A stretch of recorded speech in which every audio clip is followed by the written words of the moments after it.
ശനിയാഴ്ചകളിൽ ബുക്കിലൂടെ ഒരു യാത്രയാണ്. എന്താണ് ഓരോ ലൈനുകളിലും ബുക്ക് പറഞ്ഞിരിക്കുന്നത് എന്നാണ് നമ്മൾ ശ്രദ്ധിക്കാൻ ശ്രമിച്ചത്. ഇപ്പം നമ്മൾ കഴിഞ്ഞ ആഴ്ച പറഞ്ഞ മദ്യാസക്തിയെ പറ്റിയുള്ള കൂടുതൽ കാര്യങ്ങളാണ്. അതിനകത്ത് കുറച്ച് പേജും കൂടി തീരാനുണ്ട്. അതിനകത്ത് നമ്മൾ പറഞ്ഞു നിർത്തിയ ഭാഗം എന്ന് പറഞ്ഞാൽ എ മാൻ ഓഫ് 30, അതായത് 30 വയസ്സുള്ള ഒരാൾ കുടി നിർത്തി. 25 വർഷത്തോളം കുടി നിർത്തിയ അയാൾ 55 വയസ്സായപ്പോൾ വീണ്ടും കുടിച്ചു. ഇതെന്താണ് കാരണമെന്ന് ബിഗ് ബുക്ക് നമുക്ക് പറയാണ്. അതായത് ഒരു മനുഷ്യന് കുടി നിർത്തിയാലും അവന് ഒബ്സഷൻ കൊണ്ട് കൂടെയുണ്ട്, അവന് ഇല്യൂഷൻ വരാനുള്ള സാധ്യതയുണ്ട്, അവന് ഇൻസാനിറ്റി വരാനുള്ള സാധ്യതയുണ്ട്, അല്ലെങ്കിൽ ഡെലൂഷൻ വരാനുള്ള സാധ്യതയുണ്ട്. അതായത് മനസ്സിൽ നിന്ന് ഒരു വിട്ടുപോകാത്ത രീതിയിൽ എപ്പോഴും മദ്യത്തെക്കുറിച്ചുള്ള വിചാരം ഉണ്ടാവും, അല്ലെങ്കിൽ മദ്യത്തെക്കുറിച്ചുള്ള ഒരു അമിതമായ ഇഷ്ടം എപ്പോഴും ഉണ്ടാവും. ഇത് സ്വാഭാവികമാണ്. എന്ത് ചെയ്തില്ലെങ്കിൽ, സ്പിരിച്വാലിറ്റി എന്ന് പറയുന്ന ഒരു ആത്മീയ മാർഗം നമ്മൾ കണ്ടെത്തിയില്ലെങ്കിൽ. ഡെലൂഷൻ എന്ന് പറയുന്നത് ഒരു ഭ്രമാണ്, അല്ലെങ്കിൽ ഒരു അബദ്ധ വിശ്വാസമാണ്. ഞാൻ കുടിച്ചാൽ കുഴപ്പമില്ല, ഇനി എനിക്ക് കുടിക്കാൻ സാധിക്കും. അപ്പൊ ഈ ഒബ്സഷൻ ആയാലും ഇലൂഷൻ ആയാലും ഇൻസാനിറ്റി ആയാലും ഡെലൂഷൻ ആയാലും ബിലീവ് ഇൻ ലൈ, ഒരു നുണയെ നമ്മൾ വിശ്വസിക്കുകയാണ്, ഒരു ശരിയാത്ത സത്യമല്ലാത്ത ഒരു കാര്യത്തെ വിശ്വസിക്കുകയാണ്. അപ്പോൾ ഈ കാര്യങ്ങളാണ് നമ്മൾ കഴിഞ്ഞ ആഴ്ച പറഞ്ഞത്. അപ്പൊ മാൻ ഓഫ് 30 എന്ന് പറഞ്ഞത് നമുക്കറിയാം, നമ്മുടെ റിച്ചാർഡ് പിബോഡി എന്ന് പറയുന്ന ആൽക്കോളിസ് അനോണിമസിന്റെ കാലത്ത് തന്നെ, അതായത് ബിൽവെൽസനും ബിൽവെൽസനും ലൂയിസും ഒക്കെ ഓക്സ്ഫോർഡ് ഗ്രൂപ്പിൽ പോയിക്കൊണ്ടിരിക്കുന്ന അതേ കാലഘട്ടത്തിൽ തന്നെ റിക്കവറി ആയ ഒരാളാണ് റിച്ചാർഡ് പിബോഡി. അദ്ദേഹം ന്യൂയോർക്കിൽ തന്നെയാണ് അദ്ദേഹത്തിന്റെ ജന്മസ്ഥലം. അദ്ദേഹം പ്രവർത്തിച്ചിരുന്നത് അവിടെ തന്നെയാണ്. അപ്പൊ അത് 24 ഗ്രേസി പാർക്ക് എന്ന് പറയുന്നതാണ് സ്ഥലത്ത്, അതായത് ബിൽവിൽസന്റെ വീടിന് അടുത്ത് തന്നെയാണ്. അപ്പൊ ഇത് വളരെ പ്രധാനപ്പെട്ട ഒരു കാര്യമാണ്. കാരണം ബിൽവിൽസൺ റിച്ചാർഡ് പിബോഡിയുടെ പല കാര്യങ്ങളും ശ്രദ്ധിച്ചിരുന്നു എന്നുള്ളതാണ്. അത് റിച്ചാർഡ് പിബോഡി ഒരു മതപരമായ ആശയങ്ങളിലൂന്നിയാണ് ഈ ആൽക്കഹോളിക്കുകൾക്ക് തെറാപ്പി കൊടുത്തിരുന്നത്. ഒരു വിദഗ്ധനായിരുന്നില്ല, അതായത് ഒരു സർട്ടിഫിക്കറ്റ് ഹോൾഡറോ ഒന്നും ആയിരുന്നില്ലെങ്കിൽ തന്നെയും തനിക്ക് ലഭിച്ച റിക്കവറി മറ്റൊരാൾക്ക് കൊടുക്കണമെന്നുള്ള ഒരു ആശയക്കാരനായിരുന്നു. 1936 അദ്ദേഹം മരണപ്പെടുന്നത്. അതിനു മുമ്പ് അദ്ദേഹം എഴുതിയ പുസ്തകമാണ് the common sense of drinking. Common sense എന്ന് പറഞ്ഞാൽ സാമാന്യ ബുദ്ധി, അതായത് കുടിയെക്കുറിച്ചുള്ള ഒരു സാമാന്യ ബുദ്ധി, അതാണ് ആ പുസ്തകത്തിന്റെ പേര്. 1930-ലും 1931-ലും ഒക്കെ ഈ മെഡിക്കൽ ജേർണലിലൊക്കെ ഇദ്ദേഹത്തിന്റെ ആർട്ടിക്കിളുകളൊക്കെ പ്രസിദ്ധീകരിച്ചിട്ടുണ്ട്. പല അന്നത്തെ കാലത്തുള്ള ഡോക്ടേഴ്സിനും പൊതുസമൂഹത്തിലും ഒക്കെ പല രീതിയിലും ക്ലാസ്സുകൾ അദ്ദേഹം എടുത്തിരുന്നതായിട്ടൊക്കെ നമുക്കറിയാൻ സാധിക്കുന്നുണ്ട്. അപ്പം മനഃശാസ്ത്രജ്ഞന്മാർക്കിടയിലും ഡോക്ടർമാർക്കിടയിലും പൊതുസമൂഹത്തിൽ ഒരു വേണ്ടപ്പെട്ട ഒരാളായിരുന്നു റിച്ചാർഡ് പിബോഡി. ഇപ്പോൾ വീണ്ടെടുക്കപ്പെട്ട അല്ലെങ്കിൽ റിക്കവേർഡ് ആയ അദ്ദേഹം മറ്റ് ആളുകളെ സഹായിക്കുന്നത്, ആ ജോലി വളരെ നല്ലതാണ് എന്ന് ആവശ്യപ്പെട്ടു. അല്ലെങ്കിൽ തന്റെ ചികിത്സയിൽ വന്നിരുന്ന ആളുകളെ മറ്റൊരാൾക്കാരെ സഹായിക്കണമെന്ന് അദ്ദേഹം ആവശ്യപ്പെടുകയോ തുടരുകയും ചെയ്തിട്ടുണ്ട്. അപ്പോൾ ഫ്രാൻസിസ് ടി, അല്ലെങ്കിൽ ചേംബർ ജൂനിയർ, അങ്ങനെ ഒരുപാട് പേര്, ഡോക്ടർ സ്റ്റിർക്കർ ഒക്കെ പുള്ളിയുടെ കീഴിലും ഇത്തരം കാര്യങ്ങളൊക്കെ പഠിച്ച ഒരാളാണ്. അപ്പോൾ പിബോഡിക്ക് അതുകൂടാതെ ഒരുപാട് നമുക്ക് വൃത്തങ്ങളിൽ ഉപയോഗിക്കുന്ന ഒരുപാട് ഫ്രേസസ്, അതായത് ചില വാക്കുകൾ, അതായത് half way measures R of avail, അതായത് അർദ്ധ മനസ്സോടെയുള്ള ചെയ്തികളൊന്നും നേടിത്തന്നില്ല. അത് അദ്ദേഹം തന്റെ പുസ്തകത്തിൽ നിന്ന് നമ്മളെടുത്തുന്നുള്ളതാണ് ചരിത്രകാരന്മാർ പറയുന്നത്. പിന്നെ കംപ്ലീറ്റ് സറണ്ടർ. ഇപ്പൊ നമ്മൾ സുബോധത്താനായിട്ട് എപ്പോഴും നമ്മൾ പറയുന്നതാണ്, ഒരാള് സമ്പൂർണ്ണമായിട്ട് കീഴടങ്ങിയാൽ മാത്രമേ ശാന്തമാകാൻ, അതായത് സുബോധാവസ്ഥ കൈവരുത്താനും വിനാശകരമായ ഫലങ്ങൾ വരുത്താതെ തന്നെ നമുക്ക് ഈ വാഗണിൽ നിന്ന് ഇറങ്ങാൻ, അതായത് ഇപ്പൊ ഗോയിങ് ഓൺ ദ വാഗൺ എന്ന് വെച്ചാൽ നമ്മൾ കുടിയുടെ ഒരു കാലഘട്ടത്തിൽ നമ്മൾ ഇങ്ങനെ സഞ്ചരിക്കുകയാണ്, നമുക്ക് നിർത്താൻ കഴിയുന്നില്ല. അപ്പൊ അവിടെയൊക്കെ ഉള്ള പോയിന്റ് ഒക്കെ ഗോയിങ് ഓൺ വാഗൺ എന്നൊക്കെ ഉള്ള പോയിന്റ് ഒക്കെ അവിടെ നിന്ന് എടുത്തതായിട്ടാണ് പറയാം. പിന്നെ ഡ്രിങ്ക് ലൈക്ക് എ ജെന്റിൽമാൻ, ബുക്കിൽ ഒരു വാക്കാണ് ഡ്രിങ്ക് ലൈക്ക് എ ജെന്റിൽമാൻ. നിങ്ങൾക്ക് ഒരു നല്ല വ്യക്തിയായിട്ട് കുടിക്കാൻ സാധിക്കുമെങ്കിൽ ഹാർട്സ് ഓഫ് യു എന്നൊക്കെ പറയുന്ന ഭാഗം നമ്മൾ കഴിഞ്ഞ ദിവസം വായിച്ചാണ്. അപ്പോ പെബോഡിയുടെ അഭിപ്രായത്തില് ഒരാൾ ചികിത്സയ്ക്ക് പ്രവേശിച്ചു കഴിഞ്ഞാൽ അയാൾ സത്യസന്ധനായിരിക്കണം, അയാൾക്കുടെ ചിന്തകളിലും പ്രവൃത്തികളിലും അയാള് സത്യസന്ധത പാലിക്കണം, അതായത് സ്വയം നുണ പറയുന്നതിൽ നിന്ന് മാറണം എന്നാണ് പിബോഡിയുടെ ഒരു കാഴ്ചപ്പാട്. അപ്പോ പലർക്കും മോഡറേറ്റഡ് ഡ്രിങ്കറെ പോലെയൊക്കെ കുടിക്കാൻ ശ്രമിക്കാൻ പറ്റും. പക്ഷെ ഒരു ആൽക്കഹോളിക് ആണ്, അത് അയാളൊരു റിയൽ ആൽക്കഹോളിക് ആണ് എങ്കിൽ അയാൾക്ക് അനിവാര്യമായിട്ടുള്ള ഒരു ദിവസം വന്നു കഴിയുമ്പോഴത്തേക്കും അയാൾ വീണ്ടും അമിത മദ്യപാന രോഗിയായി മാറും എന്നുള്ള ചിന്തയാണ്. അപ്പൊ ആൽക്കഹോളിക് ആയിട്ട് മാറാനുള്ള സാധ്യത കൂടുതലാണ്. അയാൾക്ക് കുറച്ചു കാലത്തേക്കൊക്കെ മോഡറേറ്റ് ഡ്രിങ്കർ ആയിട്ട് കുടിക്കാൻ പറ്റുമായിരിക്കും. അപ്പോ നമ്മൾ പറഞ്ഞു വന്നത് എന്ന് വെച്ചാൽ പേജ് നമ്പർ 32, 33 വരെയുള്ള മാൻ ഓഫ് 30 അല്ലെങ്കിൽ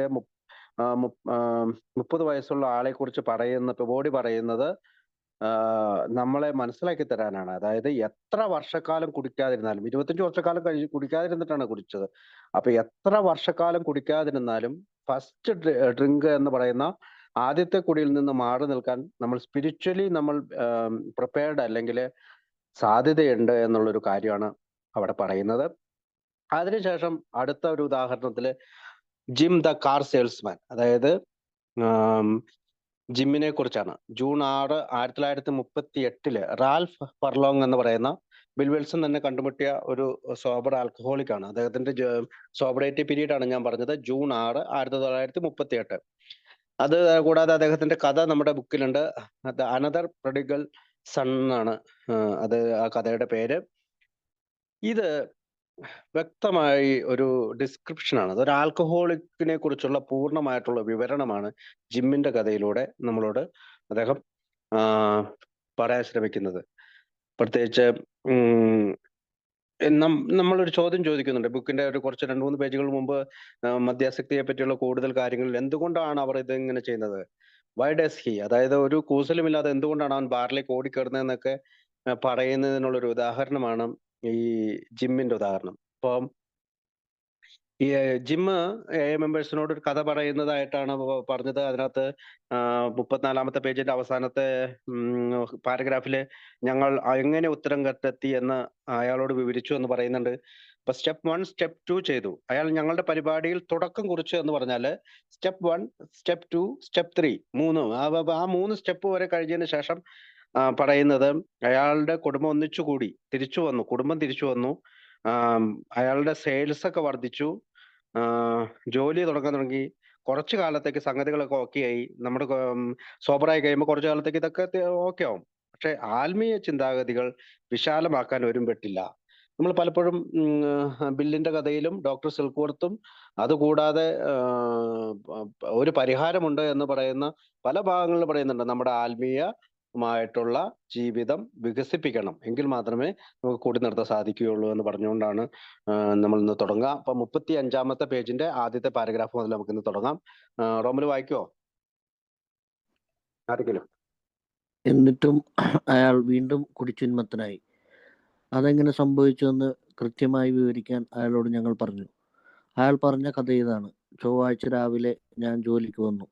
എൻ്റെ സ്വന്തമായിരുന്ന ഒരു സ്ഥാപനത്തിലാണ് ഞാൻ ഒരു വിൽപ്പനക്കാരനായതെന്ന് എനിക്ക് പ്രയാസമുളവാക്കി. മുതലാളിയോട് ഗൗരവത്തോടെ അല്ലെങ്കിലും കുറച്ച് സംസാരിക്കേണ്ടി വന്നു. കാറിൻ്റെ വിൽപ്പനക്കായി ഒരാളെ കാണുന്നതിനായി ഗ്രാമത്തിലേക്ക് വണ്ടിയും കൊണ്ടുപോകാൻ ഞാൻ തീരുമാനിച്ചു. വഴിയിൽ വിശപ്പ് അനുഭവപ്പെട്ടത് കാരണം അരികിലിട്ട ശേഷം മദ്യഷാപ്പോട് കൂടിയ ഒരു ഹോട്ടലിൽ കയറി. എനിക്ക് കുടിക്കണമെന്ന ഉദ്ദേശമേ ഇല്ലായിരുന്നു. റൊട്ടി കഴിക്കണമെന്നായിരുന്നു എൻ്റെ ആഗ്രഹം. നേരത്തെ ഇവിടെ വന്ന പല അനുഭവങ്ങളുടെ വെളിച്ചത്തിൽ ചിലപ്പോൾ കാർ വിൽപ്പനയ്ക്ക് പറ്റിയ ആളിനെ ഇവിടെ കണ്ടുകിട്ടിയേക്കുമെന്ന ഒരു തോന്നലുണ്ടായിരുന്നു. കുടിക്കാതിരിക്കുന്ന ചില സമയങ്ങളിൽ ഭക്ഷണം കഴിക്കാൻ ഞാൻ ഇവിടെ വരാറുണ്ടായിരുന്നു. ഒരു മേശക്കരികിലിരുന്ന ശേഷം ഒരു പ്ലേറ്റ് റൊട്ടിക്കും ഒരു ഗ്ലാസ് പാലിനും ഞാൻ ഓർഡർ കൊടുത്തു. അപ്പോഴും കുടിക്കുന്ന വിചാരമേ ഇല്ലായിരുന്നു. വീണ്ടും ഒരു പ്ലേറ്റ് റൊട്ടിക്കും ഒരു ഗ്ലാസ് പാലിനും കൂടി ഞാൻ ഓർഡർ കൊടുത്തു. പാലിനകത്ത് 1 ഔൺസ് വിസ്കി ഒഴിച്ചാൽ വയറ് നിറഞ്ഞിരിക്കുന്ന എനിക്ക് ഒരു കുഴപ്പമുണ്ടാകില്ല എന്ന ചിന്ത എൻ്റെ മനസ്സിൽ പെട്ടെന്ന് പാഞ്ഞു കയറി.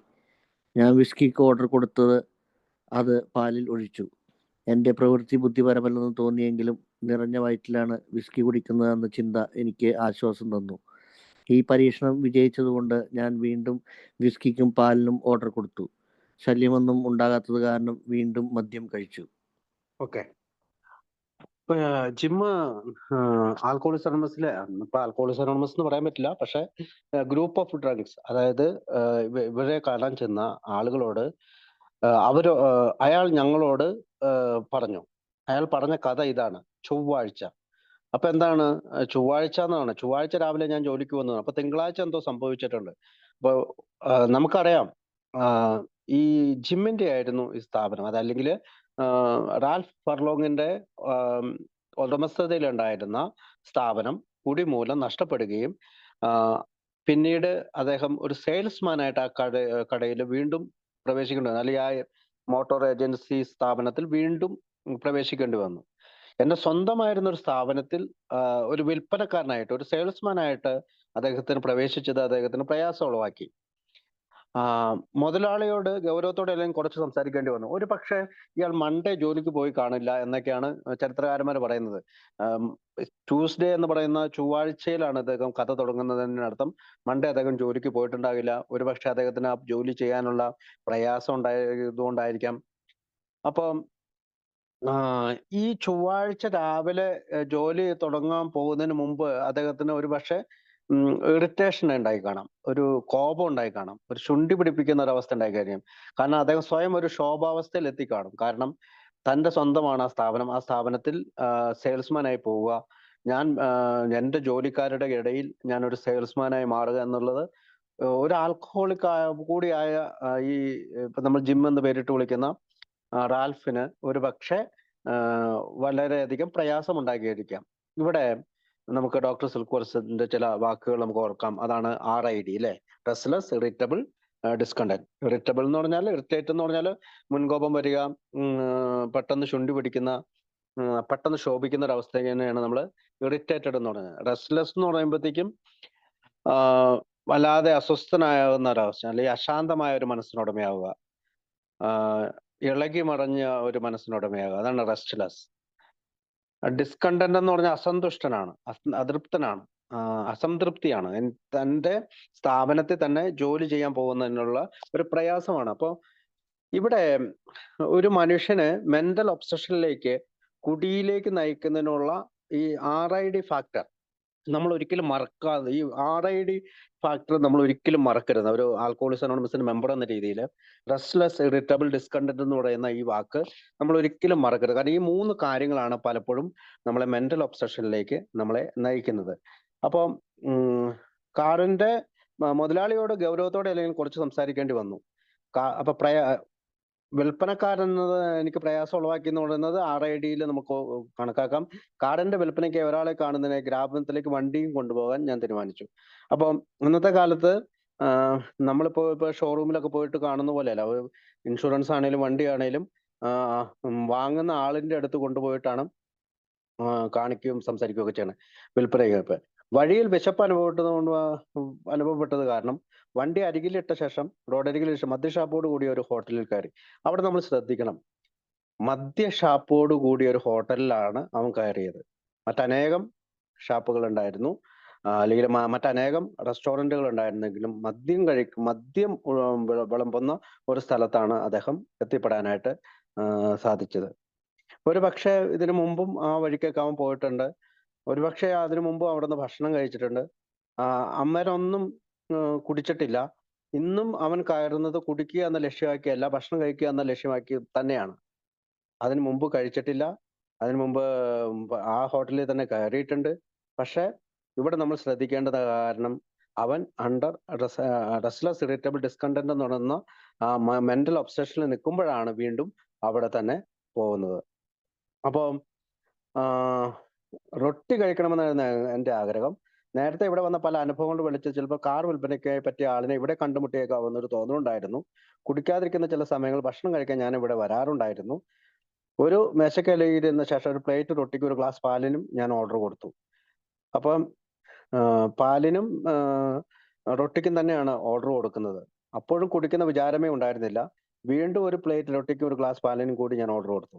വീണ്ടും വീണ്ടും അദ്ദേഹത്തിന് വിശക്കായിരുന്നു. പാലിനകത്ത് ഒരു ഔൺസ് വിസ്കി ഒഴിച്ച് കഴിച്ചാൽ വയറ് നിറഞ്ഞിരിക്കുന്ന എനിക്കൊരു കുഴപ്പമുണ്ടാകില്ല എന്ന ചിന്ത എൻ്റെ മനസ്സിൽ പെട്ടെന്ന് പാഞ്ഞു കയറി. തിങ്കിങ്.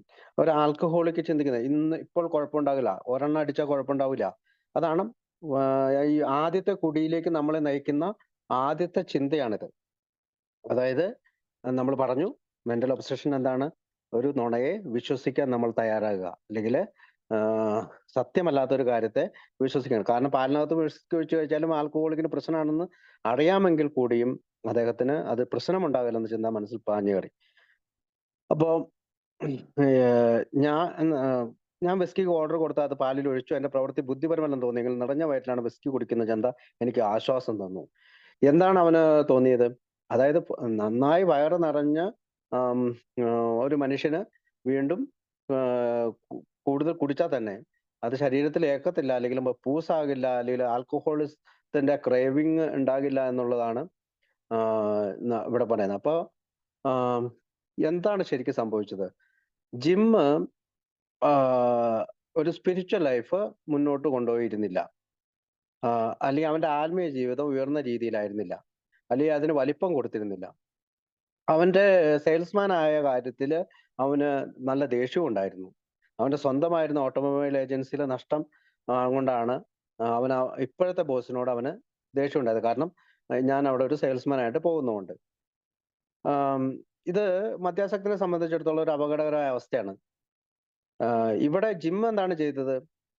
കച്ചവടത്തിന് പോകുന്ന സമയത്ത് ബാറിൽ നിന്ന് തന്നെ ഉച്ചഭക്ഷണം കഴിക്കാൻ തീരുമാനിച്ചു. ആ ഇൻസാനിറ്റി നമുക്ക് കാണാൻ പറ്റും അല്ലേ? ഒരു ഒരു ഒരു ബുദ്ധിപരമല്ലാത്ത, അല്ലെങ്കിൽ ഒരിക്കലും ആൽക്കഹോളിക്കിന് അനുയോജ്യമല്ലാത്ത ഒരു ചിന്തയാണത്. അപ്പൊ നമ്മുടെ കുടി നിർത്തിയാലും മദ്യം കഴിക്കുന്നില്ലെങ്കിലും നമ്മുടെ വികാരങ്ങളെ നമ്മൾ നിയന്ത്രിച്ചില്ലെങ്കിൽ, അല്ലെങ്കിൽ വികാരങ്ങൾ നമ്മളെ വല്ലാതെ വികാരത്തള്ളലിൽ യഥാർത്ഥത്തിലുള്ള ബോധ്യം എന്താണ് സംഭവിക്കുന്നതെന്ന് നമുക്ക് യാഥാർത്ഥ്യത്തിലുള്ള കാര്യങ്ങളെ സത്യം തിരിച്ചറിയാതെ പോകും. ആരോഗ്യമുള്ള മനസ്സില്ലെങ്കിൽ സത്യം തിരിച്ചറിയാതെ പോകും. തെറ്റിനെ നമ്മൾ അല്ലെങ്കിൽ ഒരു നുണയെ നമ്മൾ വിശ്വസിക്കേണ്ടി വരും. അതാണ് ഡോക്ടർ സിൽക്ക്വർത്ത് പറയുന്നത്. തെറ്റിൽ നിന്നും ശരി തിരിച്ചറിയാൻ പറ്റാത്ത ഒരു അവസ്ഥയിലേക്ക് ആൽക്കഹോളിക് എത്തിത്തീരുന്നു. ഡോക്ടർ സിൽക്ക്വർത്ത് പറയുന്നുണ്ട്, differentiate the true from the false. തെറ്റിൽ നിന്നും ശരി തിരിച്ചറിയാൻ പറ്റാത്ത ഒരവസ്ഥയിലേക്ക് ആൽക്കഹോളിക് എത്തുന്നു. അപ്പൊ പെട്ടെന്ന് തന്നെ അദ്ദേഹം എന്നാ ചെയ്തു? വിസ്കി പാലിലൊഴിച്ച് കഴിക്കുന്നത് അവനൊരിക്കലും കുഴപ്പമില്ലെന്ന് അവൻ വിചാരിച്ചു. കാരണം അത് ഒരു മുഴുവൻ, അതായത് ഫുള്ളായിട്ടുള്ള സ്റ്റൊമക്കില് ഭക്ഷണം കഴിച്ച് വയറ് നിറയും. കാരണം 2 റൊട്ടി 2 മിൽക്ക് ഇത് കഴിച്ച് ഫുള്ളായ ഇതിലേക്ക് വീണ്ടും വിസ്കി ഒഴിച്ചാല് അദ്ദേഹത്തിന് കുഴപ്പമില്ല എന്ന് തോന്നി. അതാണ് he believers in a lie. നമ്മൾ ആദ്യം പറഞ്ഞു അല്ലെ, മെന്റൽ ഒബ്സഷൻ പറഞ്ഞപ്പോ നമ്മൾ പറഞ്ഞത് എന്താണ്? നമുക്ക് ഒരു അബദ്ധ വിശ്വാസം അല്ലെങ്കിൽ ഒരു മായ വിശ്വാസത്തെ, ഒരിക്കലും ശരിയല്ലാത്ത ഒരു കാര്യത്തെ നമ്മൾ സത്യമാണെന്ന് നമ്മൾ വിശ്വസിക്കണം. അപ്പൊ അപ്പൊ അങ്ങനെ അദ്ദേഹം അപ്പൊ ഈ ഇൻസാനിറ്റി ആയിട്ടുള്ള ചിന്തകൾ, അപ്പൊ നമ്മുടെ ചിന്തയാണ് കുഴപ്പം. എനിക്ക് കുഴപ്പമുണ്ടാകില്ല എന്നുള്ള ചിന്ത. അപ്പൊ അടുത്തത് വായിക്കാം. അങ്ങനെ രക്ഷാകേന്ദ്രത്തിലേക്കുള്ള യാത്ര ജിം വീണ്ടും തുടങ്ങി. മദ്യപിച്ചതിനെ തുടർന്നുണ്ടാകുന്ന ശാരീരികവും മാനസികവുമായ യാതനകൾക്കുപരിയായി ശിക്ഷ ലഭിക്കുമെന്ന ഭീഷണിയും, കുടുംബവും സ്വന്തം പദവിയും നഷ്ടപ്പെടുമെന്ന സ്ഥിതിയും ഉണ്ടായി. മദ്യം കൊണ്ട് അയാൾ അനുഭവിക്കേണ്ടി വരുന്ന കടുത്ത മാനസിക യാതനകളും ശാരീരിക പ്രയാസങ്ങളും വിട്ടുകളയാം. മദ്യപൻ എന്ന നിലയിൽ അയാളെക്കുറിച്ച് അയാൾക്ക് വ്യക്തമായ അറിവുണ്ടായിരുന്നു. പക്ഷേ എന്നിട്ടും പാലിൽ കലർത്തിയാണെങ്കിൽ തനിക്ക് വിസ്കി കുടിക്കാം എന്ന വിഡ്ഢിത്തം കലർന്ന വിചാരം മദ്യപിക്കാതിരിക്കുന്നതിന് വേണ്ടി അയാളുടെ മനസ്സിൽ നടന്ന എല്ലാ വടംവലികളെയും തള്ളി നീക്കി. ഇതിൻ്റെ സംക്ഷിപ്തമായ നിർവചനം എന്തായാലും ഞങ്ങൾ ഇതിനെ ശരിക്കും ഭ്രാന്തെന്നേ പറയൂ. ബുദ്ധിയില്ലായ്മയെയും നേരായ മാർഗത്തിൽ ചിന്തിക്കാനുള്ള കഴിവില്ലാത്ത അസന്തുലിതാവസ്ഥയെയും മറ്റെന്താണ് വിളിക്കുക? ഓക്കെ. അപ്പൊ ജിമ്മ് രക്ഷാകേന്ദ്രത്തിലേക്കുള്ള യാത്ര, അതായത് അസൈലം എന്നാണ് ബുക്കിൽ ഉപയോഗിക്കുക. അസൈലം എന്ന് വെച്ചാൽ നമ്മുടെ ഇപ്പോഴത്തെ റീഹാബിലിറ്റേഷൻ സെന്ററോ ചികിത്സാലയമോ അഭയസ്ഥാനങ്ങളോ രക്ഷാകേന്ദ്രങ്ങളോ ഭ്രാന്താലയങ്ങളോ മാനസികാരോഗ്യ കേന്ദ്രങ്ങളൊക്കെ ഈ അസൈലത്തിലേക്ക് ഉൾപ്പെടുത്താൻ പറ്റും. ഈ ഭ്രാന്ത് രോഗം ബാധിച്ചവർക്കുള്ള ആശുപത്രിയൊക്കെ അസൈലം എന്നാണ് ആ വാക്കുകൊണ്ട് ഉപയോഗിക്കുക. അപ്പോൾ രക്ഷാകേന്ദ്രത്തിലെ യാത്ര ജിം വീണ്ടും തുടങ്ങി. മദ്യപിച്ചതിനെ തുടർന്ന് ശാരീരികവും മാനസികമായ യാതനകൾക്ക് ഉപരിയായി. അപ്പൊ അവന് പല കാര്യങ്ങളും അറിയാം അല്ലെ, ശാരീരികവും മാനസികവുമായിട്ടുള്ള ഹർട്ട് ഉണ്ട്. പക്ഷെ ആദ്യത്തെ കുടിയിൽ നിന്ന് അവനൊരു ചെറുത്തുനിൽപ്പ് ഉണ്ടായില്ല. എന്തുകൊണ്ടാണ് അവിടെ ആ ചെറുത്തുനിൽപ്പില്ലാത്തത്? വിത്തൗട്ട് ഹയർ പവർ അല്ലെ, ഒരു ഉന്നത ശക്തി കയ്യിലില്ലാത്തത് കൊണ്ടാണ്, അദ്ദേഹമായിട്ട് ഒരു റിലേഷൻഷിപ്പ് ഇല്ലാത്തത് കൊണ്ടാണ് ഇവന് ഫസ്റ്റ് ഡ്രിങ്കിൽ നിന്ന് തടയാൻ സാധിക്കാതെ വന്നത്. തുടർച്ചയായി പ്രോഗ്രാം പ്രവർത്തിക്കുന്ന ഒരാൾക്കാണ് ഈ റിലേഷൻഷിപ്പ് ഉണ്ടാവുക. ഇതുകൊണ്ട് തന്നെയാണ് ആൽക്കഹോളിക്സ് അനോണിമസ് പറയുന്നത് 1 day at a time, ഇന്നത്തെ ഒരു ദിവസത്തേക്കുള്ള പ്രോഗ്രാം. 24 മണിക്കൂർ ഉള്ള പ്രകാരം നമ്മൾ ഡേയ്സ് പലപ്പോഴും വർഷങ്ങൾ പലപ്പോഴും ഡേയ്സിലാണ് പറയുന്നത്. 5000 വർഷം എന്നോ 16000 വർഷം എന്നോ. ഇന്നലെ ഞാനൊരു മീറ്റിങ്ങിന് കൊണ്ടപ്പോൾ അദ്ദേഹം 19,000 ദിവസം, സോറി വർഷമല്ല, ദിവസങ്ങൾ എണ്ണുന്നത് അങ്ങനെയാണ്. അപ്പൊ 17,000 ദിവസം, ഒരാൾ 17,000 ദിവസമായി എന്ന് പറയുമ്പോൾ അപ്പൊ 45 വർഷമായി കാണും. അപ്പം ആം, ഇതായത് നമ്മുടെ പ്രോഗ്രാം അല്ലെങ്കിൽ ആൽക്കഹോളിക് അനോണിമസ് വിഭാവനം ചെയ്യുന്ന പ്രോഗ്രാം ഒരു ദിവസത്തേക്കാണ്. ഇന്നൊരു ദിവസം ഞാൻ പ്രവർത്തിച്ചില്ലെങ്കിൽ, എന്റെ പ്രോഗ്രാം പ്രവർത്തിച്ചില്ലെങ്കിൽ, ഞാൻ ഫസ്റ്റ് ഡ്രിങ്കിന് ഒരു റെസിസ്റ്റന്റ് പ്രതിരോധം രേഖപ്പെടുത്താനായിട്ട് എനിക്ക് സാധിക്കുകയില്ല എന്നുള്ളൊരു സത്യമാണ് ജിമ്മിലൂടെ നമ്മൾ മനസ്സിലാക്കുന്നത്. ജിമ്മിന് എല്ലാ ഭീഷണിയെ പറ്റി അറിയാം, ആശങ്കകളെ പറ്റി അറിയാം, അതായത് കുടിച്ചു കഴിഞ്ഞാൽ ഉണ്ടാകുന്ന എല്ലാ അപകടങ്ങളെ പറ്റി അറിയാം. പക്ഷെ അവന് ആ ഡിഫൻസ് ഉണ്ടായില്ല. എന്തൊക്കെയാണ് അവന് അറിയാവുന്ന കാര്യങ്ങൾ? അടുത്ത വാക്കുകളിൽ പാരഗ്രാഫിനകത്ത് പറയാണ്, കുടുംബം നഷ്ടപ്പെടും, തന്റെ ഭാര്യ പിരിഞ്ഞു പോകും. കാരണം അവൾ തിരിച്ചു വന്നു എന്ന് നമ്മൾ അതായത് 34-ാമത്തെ പേജിൽ നമ്മൾ വായിക്കുന്നുണ്ട്. അതായത് ഞങ്ങളുടെ പരിപാടിയിൽ തുടക്കം കുറിച്ചു. അയാളുടെ കുടുംബം ഒന്നിച്ചു കൂടുകയും ഒരു വിൽപ്പനക്കാരൻ എന്ന നിലയിൽ അയാൾ മദ്യപിച്ച് നഷ്ടപ്പെടുത്തിയ പഴയ സ്ഥാപനത്തിൽ തന്നെ ജോലി ചെയ്യാൻ തുടങ്ങി. അപ്പൊ കുടുംബം തിരിച്ചു വന്നതാണ്. അപ്പൊ ഡൈവോഴ്സ്ഡ് ആയില്ല, പക്ഷെ പിരിഞ്ഞിരിക്കുന്ന അവള് തിരിച്ചു വന്നതാണ്. പക്ഷെ ഇവിടെ എന്താണ് സംഭവിച്ചത്? ശിക്ഷ ലഭിക്കുമെന്നുള്ള ആ ഭീഷണി അവനറിയാം. അതായത് മദ്യപാനം വീണ്ടും അവനെ കുടുംബം നഷ്ടപ്പെടുത്തുമെന്നും തനിക്ക് ഉണ്ടായ ജോലി നഷ്ടപ്പെടുത്തുമെന്നും ധാരാളം സഹനങ്ങളും നാണക്കേടിനേക്കാൾ ഉപരിയായി, അതായത് അവന് ഈ മദ്യപിച്ചതിനെ തുടർന്നുണ്ടായ ശാരീരികവും മാനസികവുമായ യാതനകൾക്കുപരിയായി, അത്തരം സഹനങ്ങൾക്കുപരിയായി, നാണക്കേടുകൾക്കുപരിയായി ഈ ശിക്ഷ ലഭിക്കുന്നുവെന്ന ഭീഷണിയും കുടുംബവും സ്വന്തം പദവി നഷ്ടപ്പെടുന്ന സ്ഥിതിയും ഉണ്ടായി.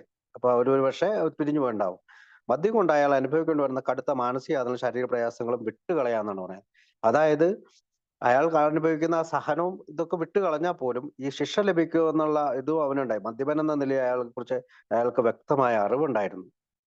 ഇതാണ് നമ്മൾ ശ്രദ്ധിക്കേണ്ടത്. ഒരു ആൽക്കഹോളിക്കിന് അവൻ ആൽക്കഹോളിക് ആണെന്നുള്ള കൃത്യമായ അറിവുണ്ടായിരുന്നെങ്കിൽ പോലും, ഇവിടെയാണ് മനസ്സിലായത്, ദീർഘകാലം നമ്മൾ മീറ്റിങ്ങിലൂടെ പോവുക, കുറെ സെൽഫ് നോളജ്, അതായത് ഇതിനെക്കുറിച്ച് മദ്യാസക്തിയെ കുറിച്ച് മദ്യപാനത്തെ കുറിച്ചും ഒക്കെ അറിവുകൾ ഉണ്ടാകുക, ചിലപ്പോൾ നല്ല നല്ല രീതിയിൽ നമുക്ക് ഷെയർ ചെയ്യാൻ കഴിയുക. അത് ജസ്റ്റ് ഗോ ടു മീറ്റിംഗ് ആണ്. അതായത് വെറുതെ മീറ്റിങ്ങിന് പോകുന്നു. ഞാൻ പറയുന്ന മീറ്റിങ്ങിന് പോകരുതെന്നല്ല. സെക്കൻഡ് പാർട്ട് നമ്മൾ സിമെന്റിനെ പറ്റി പറയുന്നുണ്ട്. മീറ്റിംഗ് പ്ലസ് പ്രോഗ്രാം, 12 പടികളുടെ പരിശീലനം പ്ലസ് മീറ്റിംഗ്, ഇത് രണ്ടും കൂടിയാണ് നമുക്ക് വർക്ക് ആവുള്ളൂ. അപ്പം ഈ ചിന്തകള്, അതല്ലെങ്കിൽ ഇതൊന്നും ഈ വിസ്കിയിൽ പാലൊഴിച്ച് അല്ലെങ്കിൽ പാലിൽ വിസ്കി ഒഴിച്ച് കഴിക്കാവുന്നുള്ള ആ ചിന്തയെ മറികടക്കാൻ അവനായില്ല. അല്ലെങ്കിൽ കുടിക്കാതിരിക്കുക എന്നുള്ള ആ ധാരണയെ അവനെ അട്ടിമറിച്ചുകൊണ്ട്, അല്ലെങ്കിൽ ആ ധാരണയെ അട്ടിമറിച്ചുകൊണ്ട് പാലിൽ വിസ്കി ഒഴിച്ച് കുടിക്കുക എന്ന ആശയം അവനിലേക്ക് കടന്നു വന്നു. ഇതിനെയാണ് ഇൻസാനിറ്റി എന്ന് പറയുന്നത്. അതായത് ബിലീവ് ഇൻ ലൈ, ഒരു തെറ്റായ കാര്യത്തെ വിശ്വസിച്ചുകൊണ്ട് അല്ലെങ്കിൽ ഒരു ബുദ്ധിഭ്രമം സംഭവിക്കുക, ഒരു ഉന്മാദം സംഭവിക്കുക, അങ്ങനെയുള്ള പല വാക്കുകൾ നമുക്ക് പറയാം. അപ്പൊ അത് അല്ലെങ്കിൽ അതിനൊരു ഒബ്സഷൻ. ആ ഒബ്സഷന്റെ ഇംഗ്ലീഷ് വാക്ക് അർത്ഥം ഇങ്ങനെയാണ്: idea so strong makes a believe in the lie. അതായത് ഒരാശയം നല്ല ശക്തിപ്പെടുക, ഒരു നുണയെ വിശ്വസിക്കുക എന്നുള്ള ആശയം വളരെയധികം ശക്തിപ്പെടുക, അതിനെയാണ് ഒബ്സഷൻ എന്ന് പറയുന്നത്. ഒരു മിഥ്യാബോധമാണ്, അബദ്ധവിശ്വാസമാണ്, അല്ലെങ്കിൽ നമുക്ക് നേരെ ചിന്തിക്കാനുള്ള കഴിവില്ലാതാകുന്നതാണ് ഈ ഒബ്സഷൻ. ഇത് പലപ്പോഴും ഞാൻ മാത്രം, അല്ലെങ്കിൽ ഈ ഐ പ്രോഗ്രാം ആകുമ്പോഴാണ് ഇത് പലപ്പോഴും സംഭവിക്കുക. നമുക്ക് സ്ലിപ്പും റിലാപ്സും ഒക്കെ പറയുമ്പോൾ പലപ്പോഴും സ്പീക്കർമാർ ഉപയോഗിക്കുന്ന ഒരു കഥയാണിത്. കാരണം ഐ പ്രോഗ്രാം, ഷിബു പ്രോഗ്രാം അങ്ങനല്ല വർക്ക് ചെയ്യേണ്ടത്. ആൽക്കഹോളിക് അനോണിമസിന്റെ പ്രോഗ്രാമാണ് ഷിബുവിൽ വർക്ക് ചെയ്യേണ്ടത്. അല്ലെങ്കിൽ ഞാൻ വീണ്ടും കുടിക്കും. അപ്പോ മീ എന്നുള്ളതിനോടൊന്ന് വിയിലേക്ക് മാറണം. അതുകൊണ്ട് എന്തുകൊണ്ട് അവൻ കുടിച്ചു എന്ന് ചോദിച്ചാല് അതിനുള്ള ചോദ്യം, ത്തിന്റെ ഉത്തരം, അവന് സ്പിരിച്വൽ ലൈഫ് എക്സ്പാൻഡ് ചെയ്തില്ല. ദൈവം അല്ലെങ്കിൽ ഹയർ പവർ എന്നുള്ള ഒരു ആശയം അവനിൽ ഉണ്ടായില്ല. അങ്ങനെയുള്ള പിന്നെ കുടിച്ചു കഴിഞ്ഞപ്പോഴത്തേക്കും നമുക്കറിയാം, ഫിസിക്കൽ അലർജി നമുക്ക് വന്നു കഴിഞ്ഞാൽ വീണ്ടും വീണ്ടും വീണ്ടും കുടിക്കും. അതിനെ ക്രേവിംഗ് എന്നാണ് പറയുന്നത്. അപ്പം ഇത് പേജ് നമ്പർ 43 വരെ, അതായത് ഇപ്പൊ നമ്മൾ 35-ാമത്തെ പേജിലാണ് നിൽക്കുന്നത്. 43 പേജ് വരെ, ഡോക്ടർ ഒപ്പീനിയൻ വരെ ഈ പറയുന്ന ഫസ്റ്റ് ഡ്രിങ്കിന് നിന്ന് നമ്മൾക്ക് എതിർക്കാനായിട്ട് നമുക്ക് ശക്തിയില്ല എന്നൊരു കാര്യത്തെയാണ് ബിൽ ഡബ്ല്യു വിവരിക്കാനായിട്ട് ശ്രമിക്കുക. പിന്നീടുള്ള പേജുകൾ 44 മുതൽ 88 വരെ പേജിൽ നമ്മുടെ പ്ലാൻ ഓഫ് ആക്ഷൻ, അതായത് 12 പടികളെ കുറിച്ചാണ്, അല്ലെങ്കിൽ പവർ എങ്ങനെ നമുക്ക് ലഭിക്കും എന്നുള്ളതിനെ കുറിച്ചാണ് പറയുക. അപ്പോൾ നമ്മളിവിടെ പ്രോബ്ലം മാത്രമല്ല പറയാ, പ്രോബ്ലം പറഞ്ഞതിന് ശേഷം ആൽക്കഹോളിക് ആയിട്ടുള്ള എന്നെ പോലുള്ള ആളുകളോടും നമ്മളെ പോലുള്ള ആളുകളോടും ഒക്കെ പറഞ്ഞതിന് ശേഷം പ്ലാൻ ഓഫ് ആക്ഷൻ കൂടി അടുത്ത പേജുകളിൽ പറയുന്നുണ്ട്. അപ്പോൾ ഇവിടെ പ്ലാൻ ഓഫ് ആക്ഷൻ നമ്മൾ ചെയ്യണമെങ്കിൽ നമ്മൾ സ്വയം തോൽവി സമ്മതിക്കണം, അല്ലെ? ഡിനയിൽ പാടില്ല. എനിക്ക് കഴിയും, എനിക്ക് കൂടി നിർത്താൻ കഴിയും. നമ്മുടെ നാഷണൽ ആനന്ദമാണത്. ഞാൻ വേണമെങ്കിൽ നിർത്തി കാണിച്ചു തരാം, എനിക്ക് കഴിയും, ഞാൻ കുടിക്കുകയില്ല, ഞാൻ കുടിക്കുകയില്ല എന്നുള്ളതാണ് നാഷണൽ ആനന്ദം. ഞാൻ കുടിക്കുകയില്ല, ഞാൻ ഒരിക്കലും കുടിക്കുകയില്ല എന്നുള്ളതാണ് നാഷണൽ ആനന്ദം. അപ്പോൾ നമ്മുടെ ആ ദേശീയഗാനം മാറ്റി വെച്ചുകൊണ്ട് നമ്മൾ തോൽവി സമ്മതിക്കാൻ തയ്യാറാകണം എന്നുള്ളതാണ് ഇതിന്റെ പ്രധാന കണ്ടന്റ്. അതായത് ആദ്യത്തെ കുടിയിൽ നിന്ന് എനിക്ക് പ്രതിരോധമില്ല, അതിനാൽ എൻ്റെ മനോഭാവങ്ങളെ ഞാൻ മാറ്റേണ്ടതുണ്ട്, അല്ലെങ്കിൽ എന്നിൽ നിന്ന് ഞാൻ ഓടി അകലേണ്ടതുണ്ട്. എന്നിൽ നിന്ന് ഓടി അകന്നതിന് ശേഷം ഞാൻ തിരിച്ച് എൻ്റെ ആത്മീയമായിട്ടുള്ള വഴിയിലേക്ക് തിരിയേണ്ടതുണ്ട്. അതിന് നമ്മൾ ടേൺ എന്നാണ്, ടേൺ അല്ലെ, തിരിച്ചുവിടുക. സ്റ്റെപ്പ് 3 തിരിച്ചുവിടുക എന്നുള്ള വാക്ക് ടേൺ എന്നുള്ള വാക്കാണ് ഉപയോഗിക്കുക. അപ്പം പക്ഷെ എന്നിട്ട് പാലിൽ കലർത്തിയെങ്കിൽ തനിക്ക് വിസ്കി കുടിക്കാവുന്ന വിഡ്ഢിത്തങ്ങളാണെന്ന വിചാരം മദ്യപിക്കാതിരിക്കുന്നതിന് വേണ്ടി അയാളുടെ മനസ്സിൽ നടന്ന എല്ലാ വടംവലികളെയും തള്ളി നീക്കി. അപ്പൊ മദ്യപിക്കാതിരിക്കണമെന്ന് അദ്ദേഹത്തിന് ആഗ്രഹമുണ്ട്. എന്തൊക്കെയുണ്ട് ആഗ്രഹം? ഭാര്യ പിരിഞ്ഞു പോവും, ജോലി നഷ്ടപ്പെടും, സഹനം, മറ്റുള്ള കാര്യങ്ങളൊക്കെ അയാൾക്ക് എല്ലാം ഓർമ്മയുണ്ട്. പക്ഷെ അത് തള്ളി നീക്കി.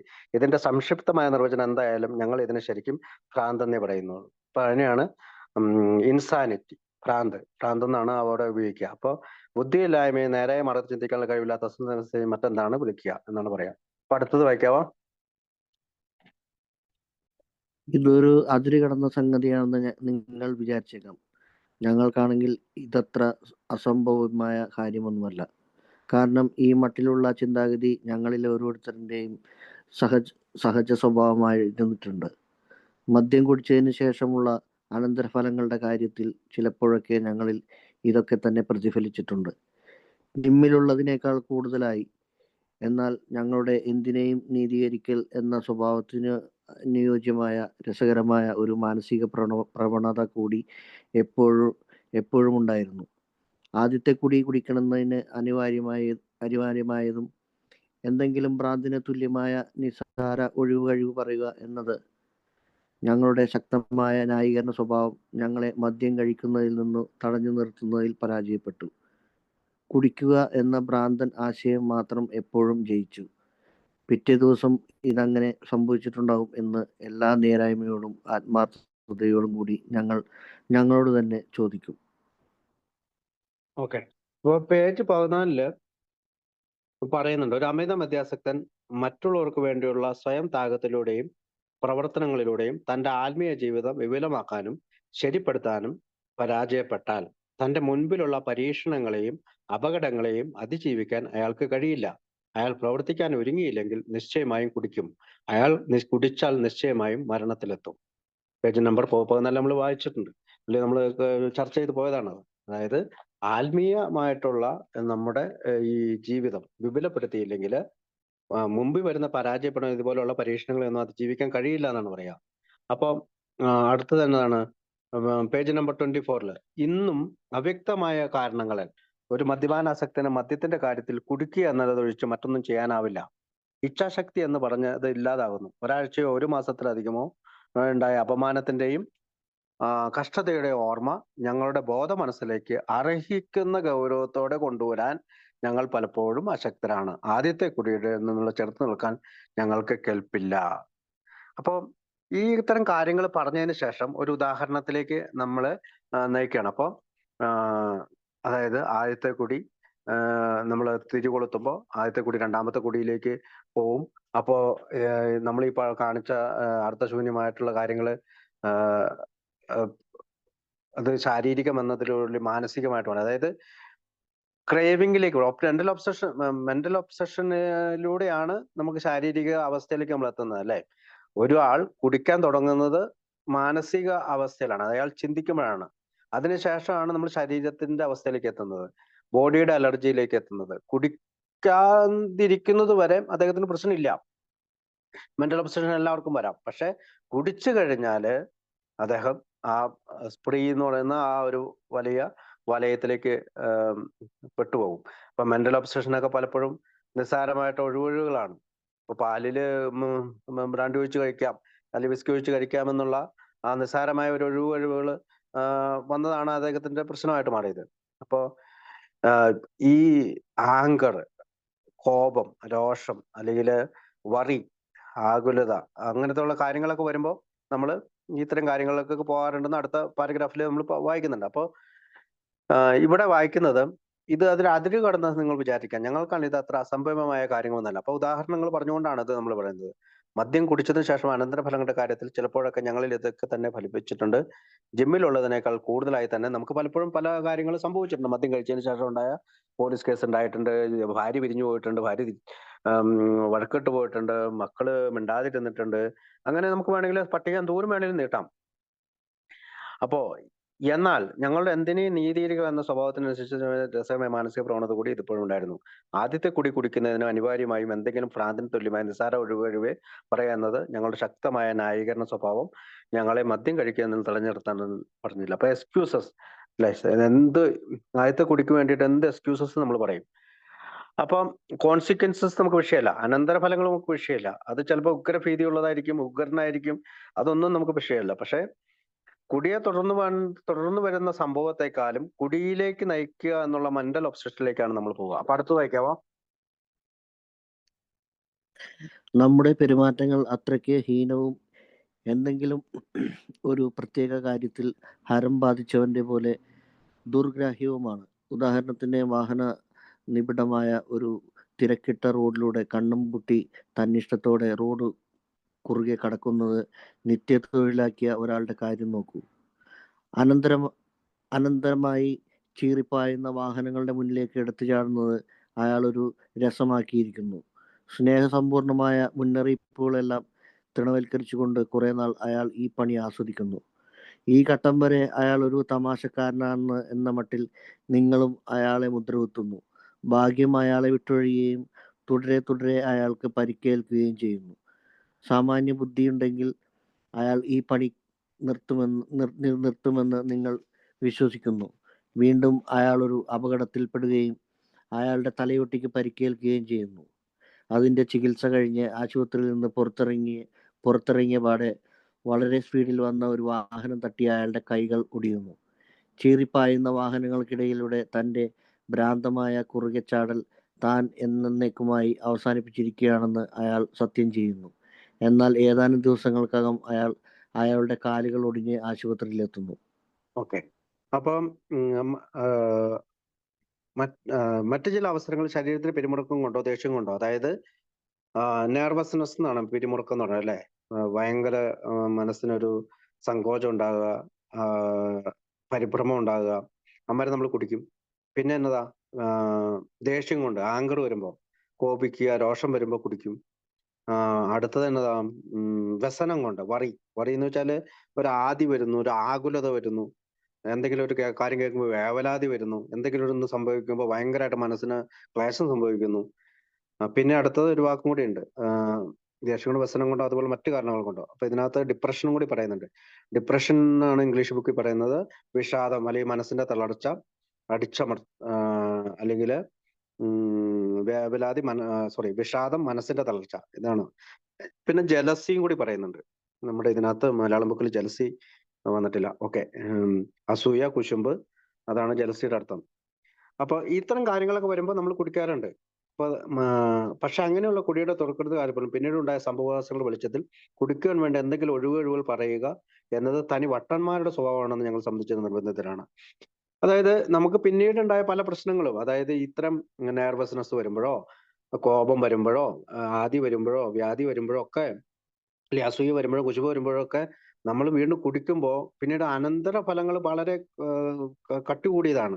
അവിടെയൊന്നും നമ്മൾ എക്സ്ക്യൂസസ് പറയുക എന്നത് തനി വട്ടന്മാരുടെ, അതായത് ഇൻസാനിറ്റി ബാധിച്ച, ഭ്രാന്ത് ബാധിച്ച ഒരാളുടെ സ്വഭാവമാണെന്നാണ് ബുക്ക് പറയുന്നത്. അപ്പൊ വെറുതെ ഒരു രസത്തിന് വേണ്ടിയല്ല, മനഃപൂർവ്വം ഞങ്ങൾ കുടിക്കാൻ ആരംഭിച്ചു. അങ്ങനെ കുടിക്കുന്നതിന്റെ അനന്തരഫലം എന്തായിരിക്കും എന്നതിനെ കുറിച്ച് ഫലപ്രദവും ഗൗരവപൂർവ്വം യാതൊരുവിധ മുൻധാരണയും ഞങ്ങൾക്കുണ്ടായിരുന്നില്ലെന്ന് എപ്പോഴും ഞങ്ങൾക്ക് കാണാൻ കഴിഞ്ഞിരുന്നുണ്ട്. അതായത് നമ്മളുടെ ഓരോ കുടിക്ക് ശേഷം ഉണ്ടാകുന്ന റെഡിക്കുലസ് ആയിട്ടുള്ള അല്ലെങ്കിൽ ആ കോൺസിക്വൻസസിന് വളരെ ഉഗ്രനായ അനന്തരഫലങ്ങളാണ് പലപ്പോഴും എനിക്കൊക്കെ ഉണ്ടായിട്ടുള്ളത്. അവിടെ ചിന്തിക്കാതെ തന്നെ ആ ഒരു മുൻധാരണയെ കുറിച്ച് ചിന്തിക്കാതെ തന്നെ കുടിക്കാൻ പോകുന്നു. അപ്പൊ ഫസ്റ്റ് ഡ്രിങ്കിലേക്ക് ഞാൻ നയിക്കുന്ന മെന്റൽ ഒബ്സഷൻ ഉണ്ടാകുന്ന കാര്യങ്ങളെ കുറിച്ചാണ് അവിടെ ചർച്ച ചെയ്യാം.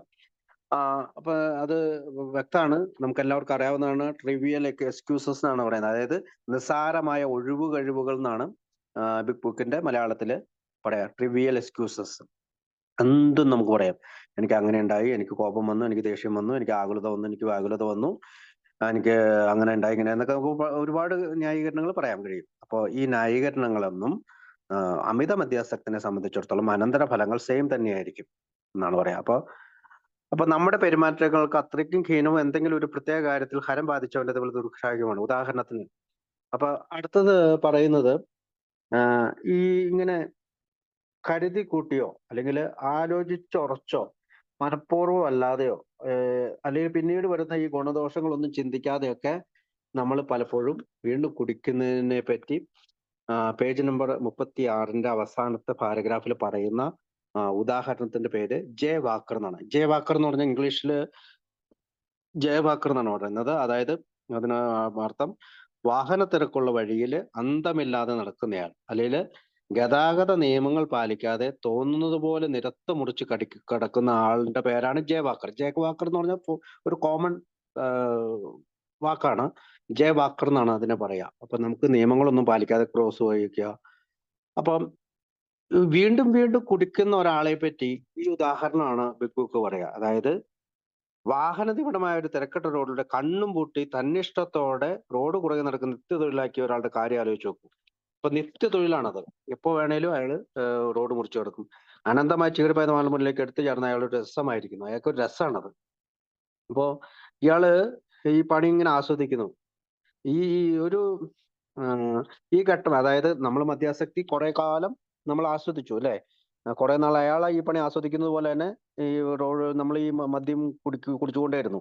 ഈ ഘട്ടം വരെ അയാൾ ഒരു തമാശക്കാരനാണെന്ന മട്ടിൽ നിങ്ങളും അയാളെ മുദ്രവെക്കും. അപ്പൊ ആൽക്കഹോളിക്കിനെ കാണുന്ന ആൾക്കാരെല്ലാവരും അത് തമാശക്ക് കുടിക്കുന്നതാണ്. പക്ഷെ ഭാഗ്യം അയാളെ വിട്ടൊഴുകുകയും തുടരെ തുടരെ അയാൾക്ക് പരിക്കേൽക്കുകയും ചെയ്യുന്നു. അപ്പൊ നമുക്കും പരിക്കേറ്റിട്ടുണ്ട് അല്ലെ. നമ്മൾക്കും പരിക്കേറ്റിട്ടുണ്ട്. നമുക്ക് സ്കൂളിൽ നിന്ന് പിള്ളേരെ വിളിച്ചുകൊണ്ട് വരാൻ മറന്നു പോവുക, ചിലപ്പോൾ നമ്മുടെ വാഹനം പോയി ഇടിക്കുക, ചിലപ്പോൾ നമ്മുടെ ലൈസൻസ് നഷ്ടപ്പെടുക, ചിലപ്പോൾ നമ്മുടെ കൂട്ടുകാർ തന്നെ പറയാടാ നിന്റെ കുടി ഇച്ചിരി കൂടുതലാട്ടോ.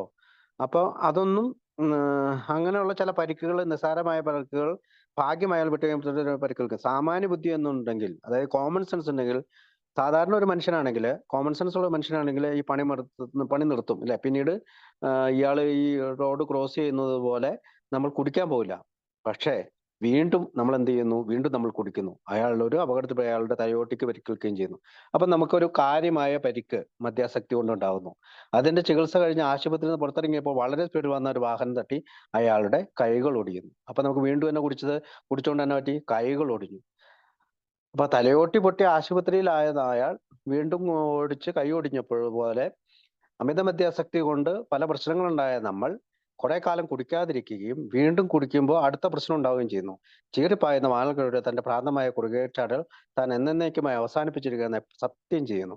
നമ്മൾ പലപ്പോഴും പ്രോമിസസ് ചെയ്യുന്നുണ്ട്. ഞാൻ ആദ്യം പറഞ്ഞ നാഷണൽ ആന്തം ഇനി ഒരിക്കലും കുടിക്കില്ല, ഇനി ഈ പ്രശ്നത്തോടുകൂടി ഞാനിത് അവസാനിപ്പിച്ചു എന്ന് പറയുന്ന നാഷണൽ ആന്തം ഒക്കെ നമ്മൾ ചെല്ലാറുണ്ട്.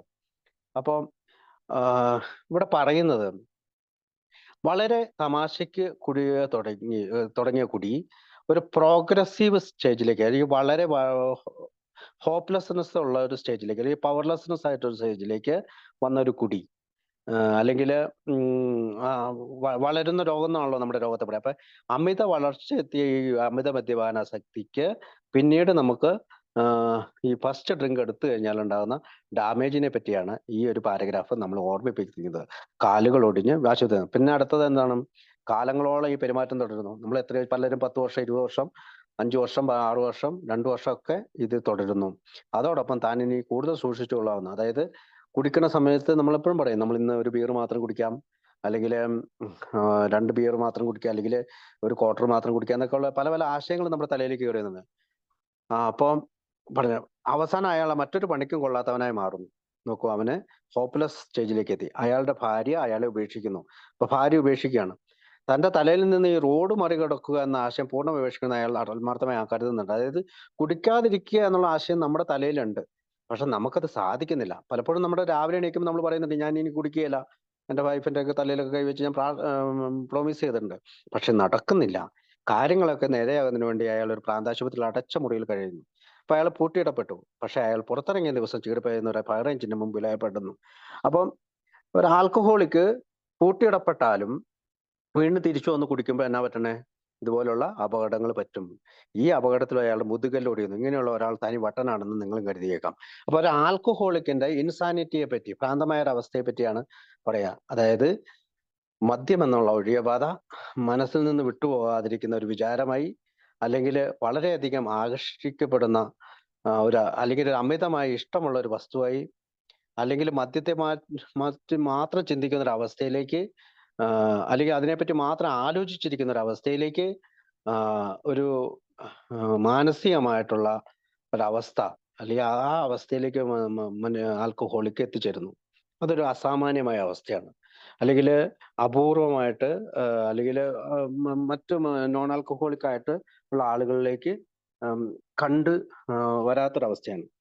ഇവിടെ നമുക്ക് ഇൻസാനിറ്റിയെ കുറിച്ച്,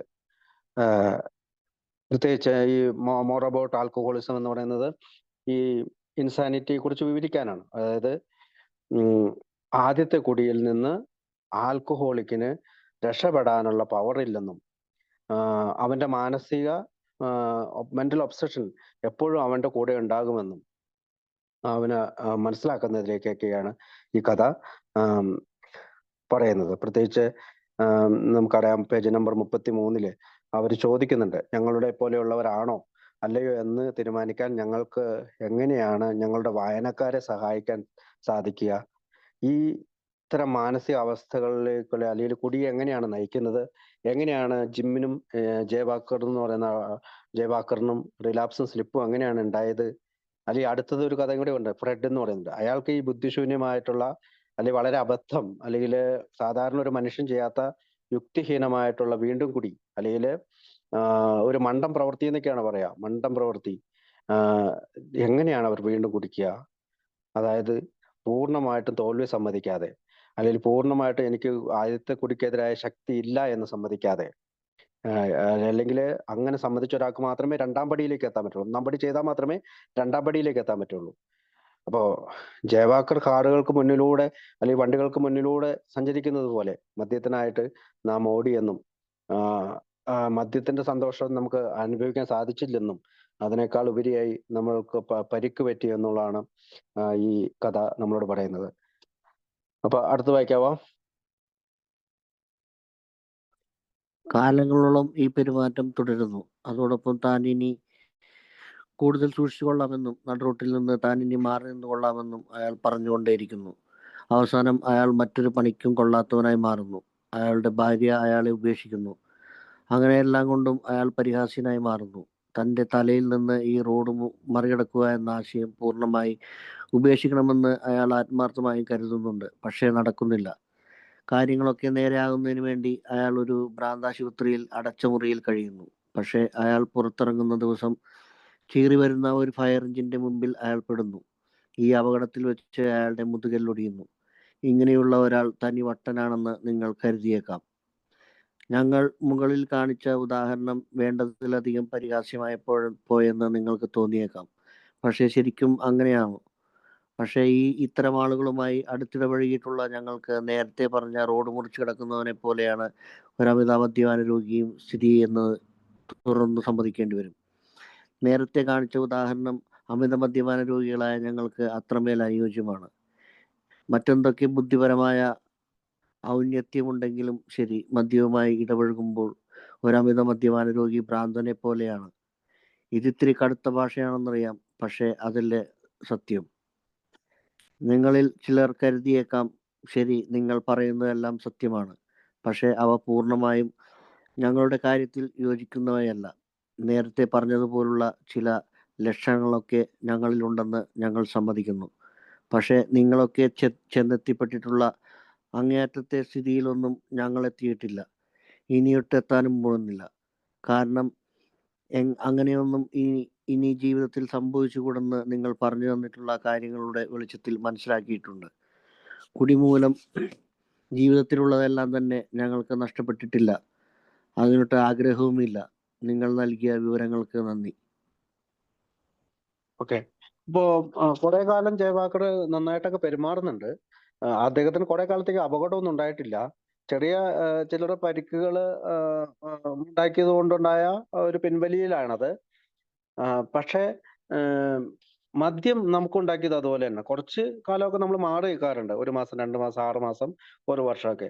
പക്ഷെ നമ്മൾ ജയവാക്കറെ പോലെയായി. നമ്മള് ചില സമയങ്ങളിൽ ഭാഗ്യം നമ്മൾ തുണയ്ക്കാതെ വീണ്ടും നമ്മൾ കുടിക്കാൻ പോയി. അപ്പൊ അനന്തരഫലങ്ങൾ അനുഭവിക്കാൻ തുടങ്ങി. ഇപ്പൊ എന്തെങ്കിലും ഒരു പ്രശ്നം ഉണ്ടാകുമ്പോൾ പെട്ടെന്ന് മദ്യപാനം നിർത്തും. ഒരു ചെറിയൊരു ഗ്യാപ്പ് നമ്മളെടുക്കും. പക്ഷെ കുറച്ച് കഴിയുമ്പോഴത്തേക്കും അവസാനം നമുക്കുണ്ടായ അനന്തരഫലം, അല്ലെങ്കിൽ അപമാനം, അല്ലെങ്കിൽ അപകടം, ലൈസൻസ് നഷ്ടപ്പെടൽ, ഭാര്യ പിരിഞ്ഞു പോകൽ, കാലൊടിയൽ, അതൊക്കെ നമ്മൾ മറന്നുപോകും. തലയോട്ടി പൊട്ടൽ, ഇതൊക്കെ നമ്മൾ മറന്നുപോകും.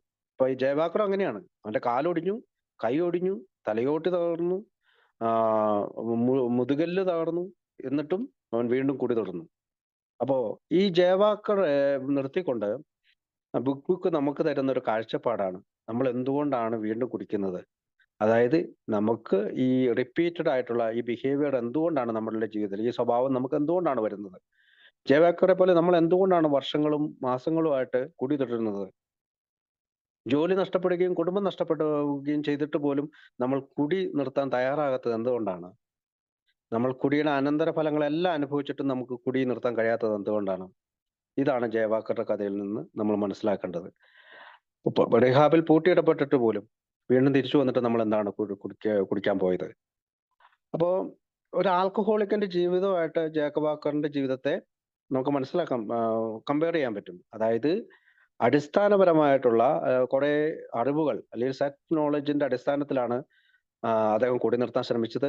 അപ്പോൾ ബിഗ് ബുക്ക് നമ്മളോട് പറയുന്നത്, ഇങ്ങനെയുള്ള കുറെ അറിവുകളുടെ ഫലത്തിൽ മാത്രം നമുക്ക് കുടി നിർത്താൻ സാധിക്കുകയില്ല. നമ്മുടെ വിൽ പവർ കൊണ്ട് നമുക്ക് കുടി നിർത്താൻ സാധിക്കുകയില്ല.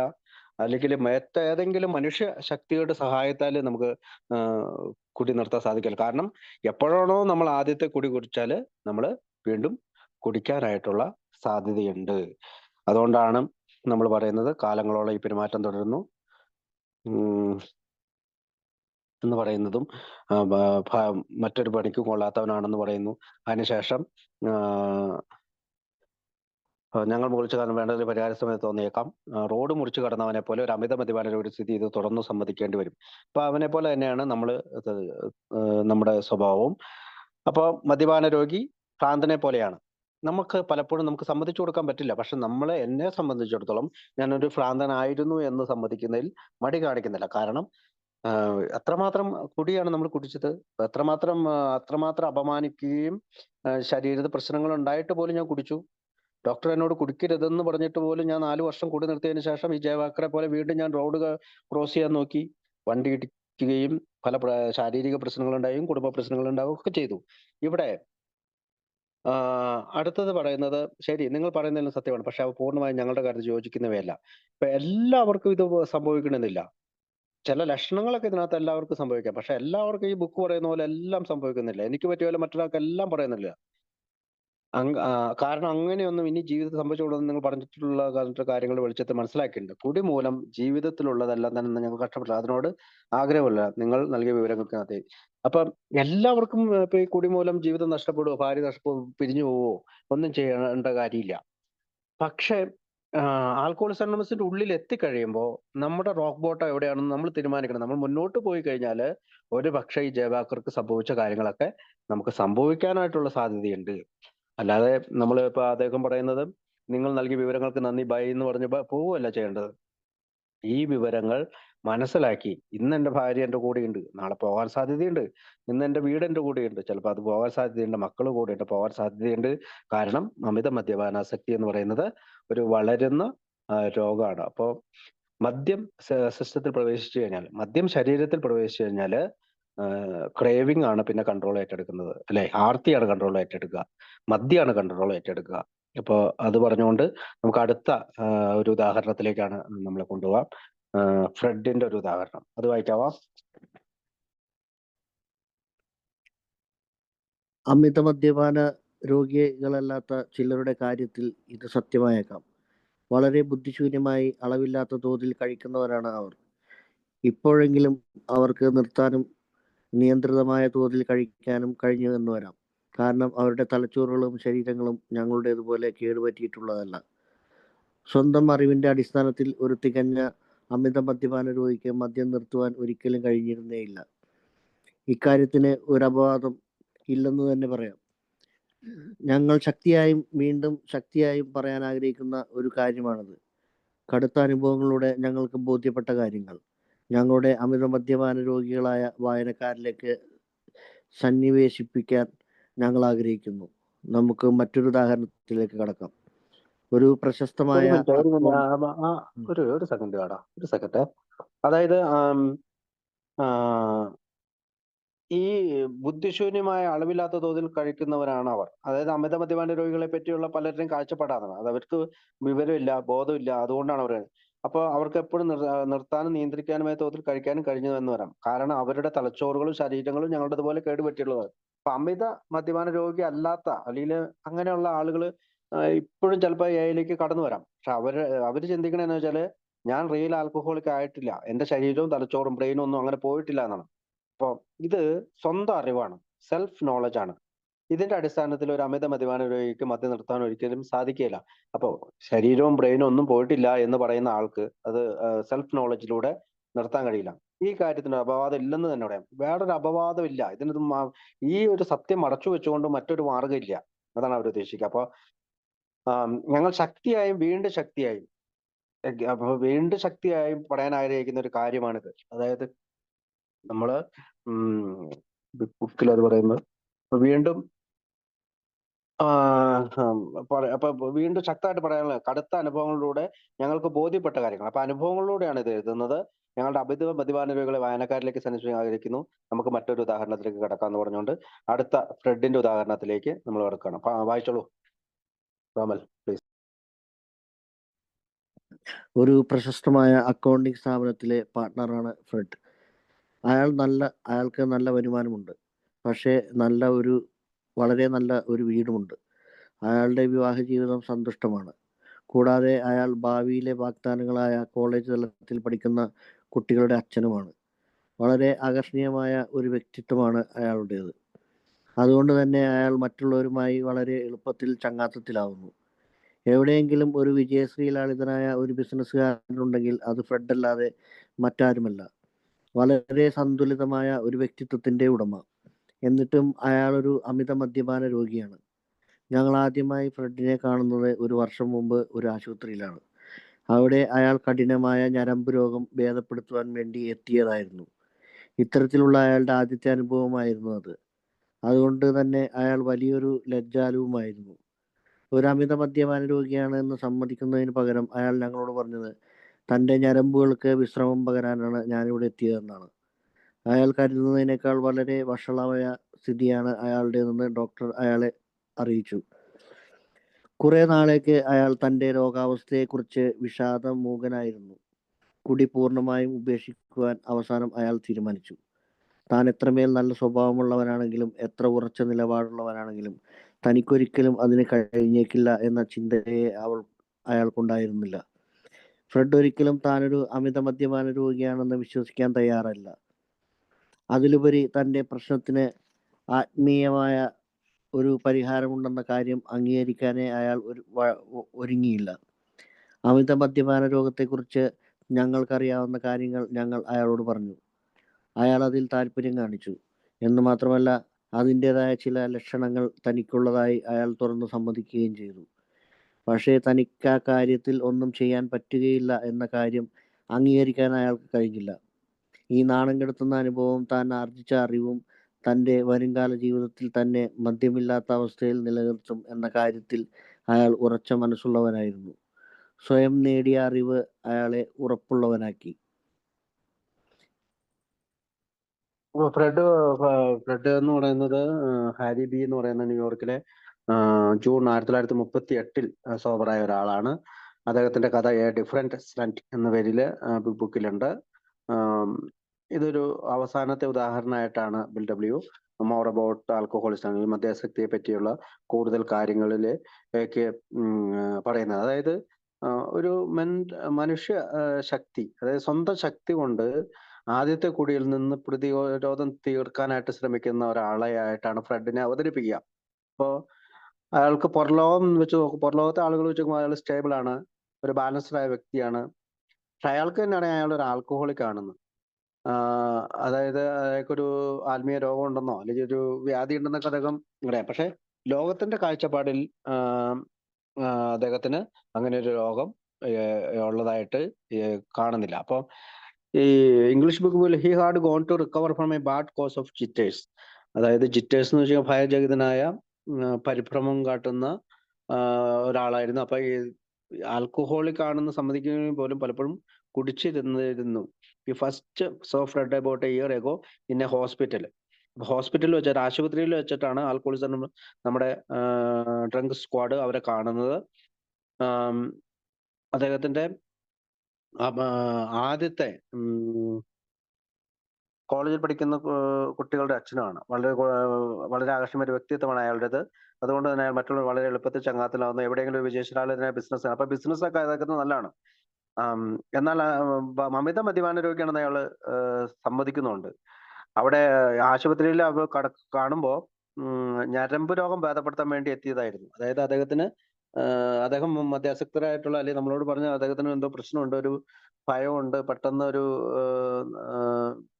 പരിഭ്രമം കാണിക്കുന്നുണ്ട്, അതുകൊണ്ടാണ് അവിടെ അഡ്മിറ്റ് ആയെന്നൊക്കെയാണ്. അപ്പോൾ തന്റെ ഞരമ്പുകൾക്ക് വിശ്രമം പകരാൻ താൻ അവിടെ എത്തിയെന്നാണ്. അപ്പം യാഥാർത്ഥ്യത്തിൽ നിന്ന് മറച്ചു വെച്ചുകൊണ്ട് അദ്ദേഹം പറഞ്ഞു തന്നതാണ്, എനിക്ക് പ്രശ്നമുള്ളത് എന്റെ ഞരമ്പിനാണ്, നെർവസിന് പ്രശ്നമാണ്, അതുകൊണ്ടാണ്.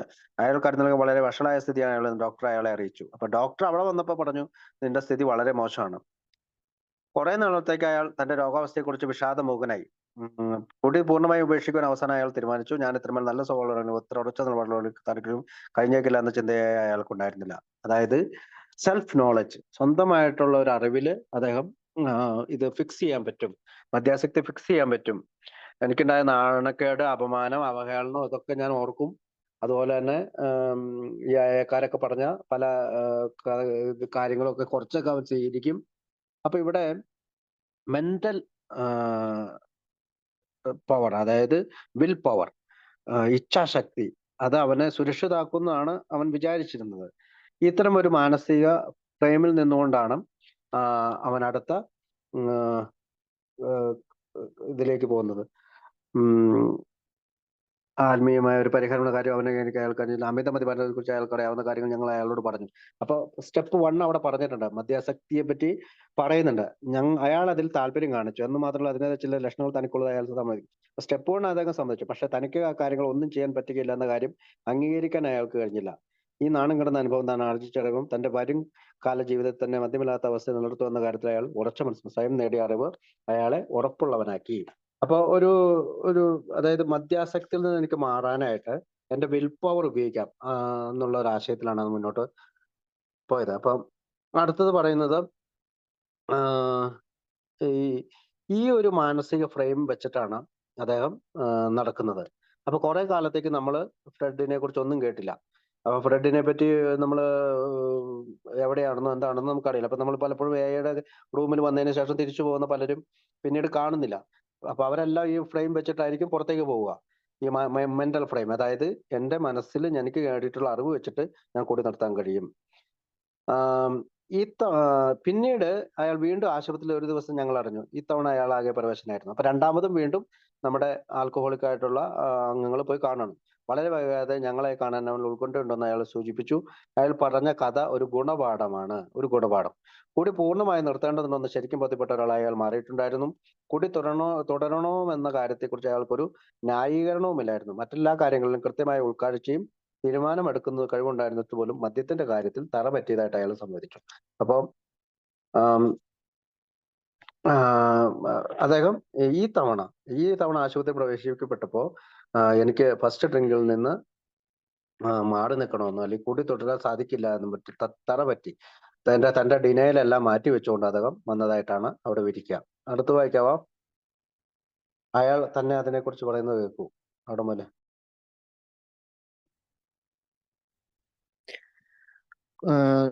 അയാൾ തന്നെ അതിനെക്കുറിച്ച് പറയുന്നത് കേൾക്കൂ. ഞാൻ നിങ്ങൾ അമിത മദ്യാസക്തിനെ കുറിച്ച് പറഞ്ഞ കാര്യത്തിൽ ആകർഷനായി. എനിക്കിനി ഒരിക്കലും കുടിക്കാൻ പറ്റില്ല എന്ന കാര്യത്തിൽ ഉറപ്പുണ്ടായിരുന്നു. ആദ്യത്തെ കുടിക്ക് ശേഷമുണ്ടാകുന്ന ഭ്രാന്തമായ അവസ്ഥയെക്കുറിച്ച് നിങ്ങൾ പറഞ്ഞ കാര്യങ്ങൾ എനിക്ക് വളരെ ഇഷ്ടപ്പെട്ടു.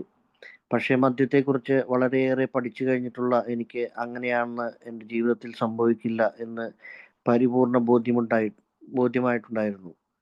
നിങ്ങളിൽ പലരെയും പോലെ അത്രയേറെ വലിയ നിലയിലുള്ള കുടിയനല്ല ഞാനെന്നും ഞാൻ എൻ്റെ മറ്റു പ്രശ്നങ്ങളിൽ മുഴുകി കുടിക്കാതിരിക്കുമെന്നും ഞാൻ യുക്തിയുക്തമായി കരുതി. അതുകൊണ്ട് തന്നെ നിങ്ങൾ പരാജയപ്പെട്ടിടത്ത് ഞാൻ വിജയിക്കുമെന്ന് ദൃഢമായി വിശ്വസിച്ചു. ആത്മവിശ്വാസമുള്ളവനായി ഇരിക്കാൻ ധാരാളം കാരണങ്ങൾ ഉള്ളതായി എനിക്ക് തോന്നി. മദ്യം കഴിക്കാതിരിക്കുന്നതിന് എൻ്റെ മനഃശക്തി ഉപയോഗിക്കുകയും മദ്യത്തിനെതിരെ ജാഗ്രത പുലർത്തുകയും ചെയ്താൽ മതിയെന്നായിരുന്നു എൻ്റെ ധാരണ. ഈ മാനസികാവസ്ഥയോടുകൂടി ഞാൻ എൻ്റെ ബിസിനസ് കാര്യങ്ങളിൽ മുഴുകി. കുറെ നാളേക്കെല്ലാം ഭംഗിയായി നടന്നു. ഉപചാരവേളകളിൽ മദ്യം വേണ്ടെന്ന് പറയുന്നതിന് എനിക്ക് യാതൊരു പ്രയാസവും ഉണ്ടായില്ല. ഒരു നിസാര കാര്യത്തിന് വേണ്ടി ഞാൻ വേണ്ടതിലേറെ ക്ലേശിച്ചതല്ലേ എന്ന തോന്നലും എനിക്കുണ്ടായി. ഒരു ദിവസം അക്കൗണ്ടുകൾ സംബന്ധിച്ച കാര്യങ്ങൾ ഒരു ഗവൺമെന്റ് ഉദ്യോഗസ്ഥനുമായി ചർച്ച ചെയ്യുന്നതിനായി ഞാൻ വാഷിംഗ്ടണിലേക്ക് പോയി.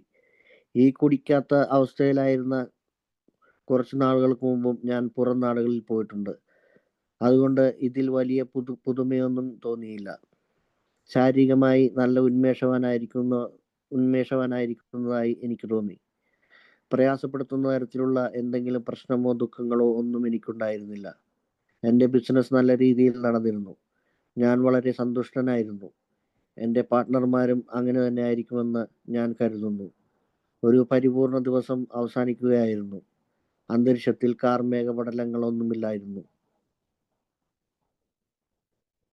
ഓക്കെ. അപ്പൊ ആദ്യത്തെ പാരഗ്രാഫിൽ പറയുന്നത് ഈ അമിത മദ്യപാസത്തിനെ കുറിച്ച് ഡ്രങ്ക് സ്ക്വാഡ് ആയിട്ടുള്ള നമ്മുടെ ആളുകൾ പറഞ്ഞു കൊടുത്തതെല്ലാം അദ്ദേഹത്തിന് മനസ്സിലായി. അയാളെ കാണാൻ പോയ ആൾക്കാരും മനസ്സിലായി. ആദ്യത്തെ കുടിക്ക് ശേഷം ഉണ്ടായ ഭ്രാന്തമായ അവസ്ഥയെ പറ്റി അദ്ദേഹത്തിന് മനസ്സിലായി. അദ്ദേഹത്തിന് ഇഷ്ടപ്പെടുകയും ചെയ്തു. അത് അങ്ങനെ അദ്ദേഹത്തിന് പൂർണ്ണമായിട്ട് ബോധ്യപ്പെടുകയും ചെയ്തു. പക്ഷെ എന്നാലും അദ്ദേഹത്തിന്റെ ഉള്ളിൽ തന്നെ വലിയ നിലയിലുള്ള കുടിയനല്ല, ഈ ഡ്രങ്ക് സ്ക്വാഡിനെ പോലെ വലിയ നിലയിലുള്ള കുടിയനല്ല എന്നുള്ളൊരു ബോധ്യം എന്നും ഞാൻ എൻ്റെ മറ്റു പ്രശ്നങ്ങൾ മുഴുകി കുടിക്കാതിരിക്കുമെന്നും ഞാൻ യുക്തിയുക്തമായി കരുതി. അതായത് ജോലിക്ക് പോകും, പൂർണ്ണമായിട്ട് ജോലി എടുക്കുന്നു, എപ്പോഴും ഷിഫ്റ്റ് എടുക്കുന്നു, നൈറ്റ് ഷിഫ്റ്റിന് പോകുന്നു. എൻ്റെ അടുത്തൊരു മെമ്പർ വന്നിട്ട് അവൻ നൂൺ ഷോയ്ക്ക് പോകും, മാറ്റിനിക്ക് പോകും, ഫസ്റ്റ് ഷോയ്ക്ക് പോകും, സെക്കൻഡ് ഷോയ്ക്ക് പോകും.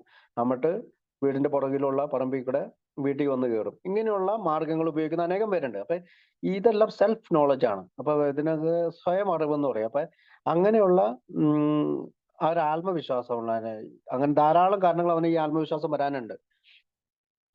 മദ്യം കഴിക്കാതിരിക്കുന്നത് എൻ്റെ മനഃശക്തി ഉപയോഗിക്കും, മദ്യത്തിനെതിരെ ജാഗ്രത ചെയ്താൽ മതി എന്നായിരുന്നു എൻ്റെ ധാരണ.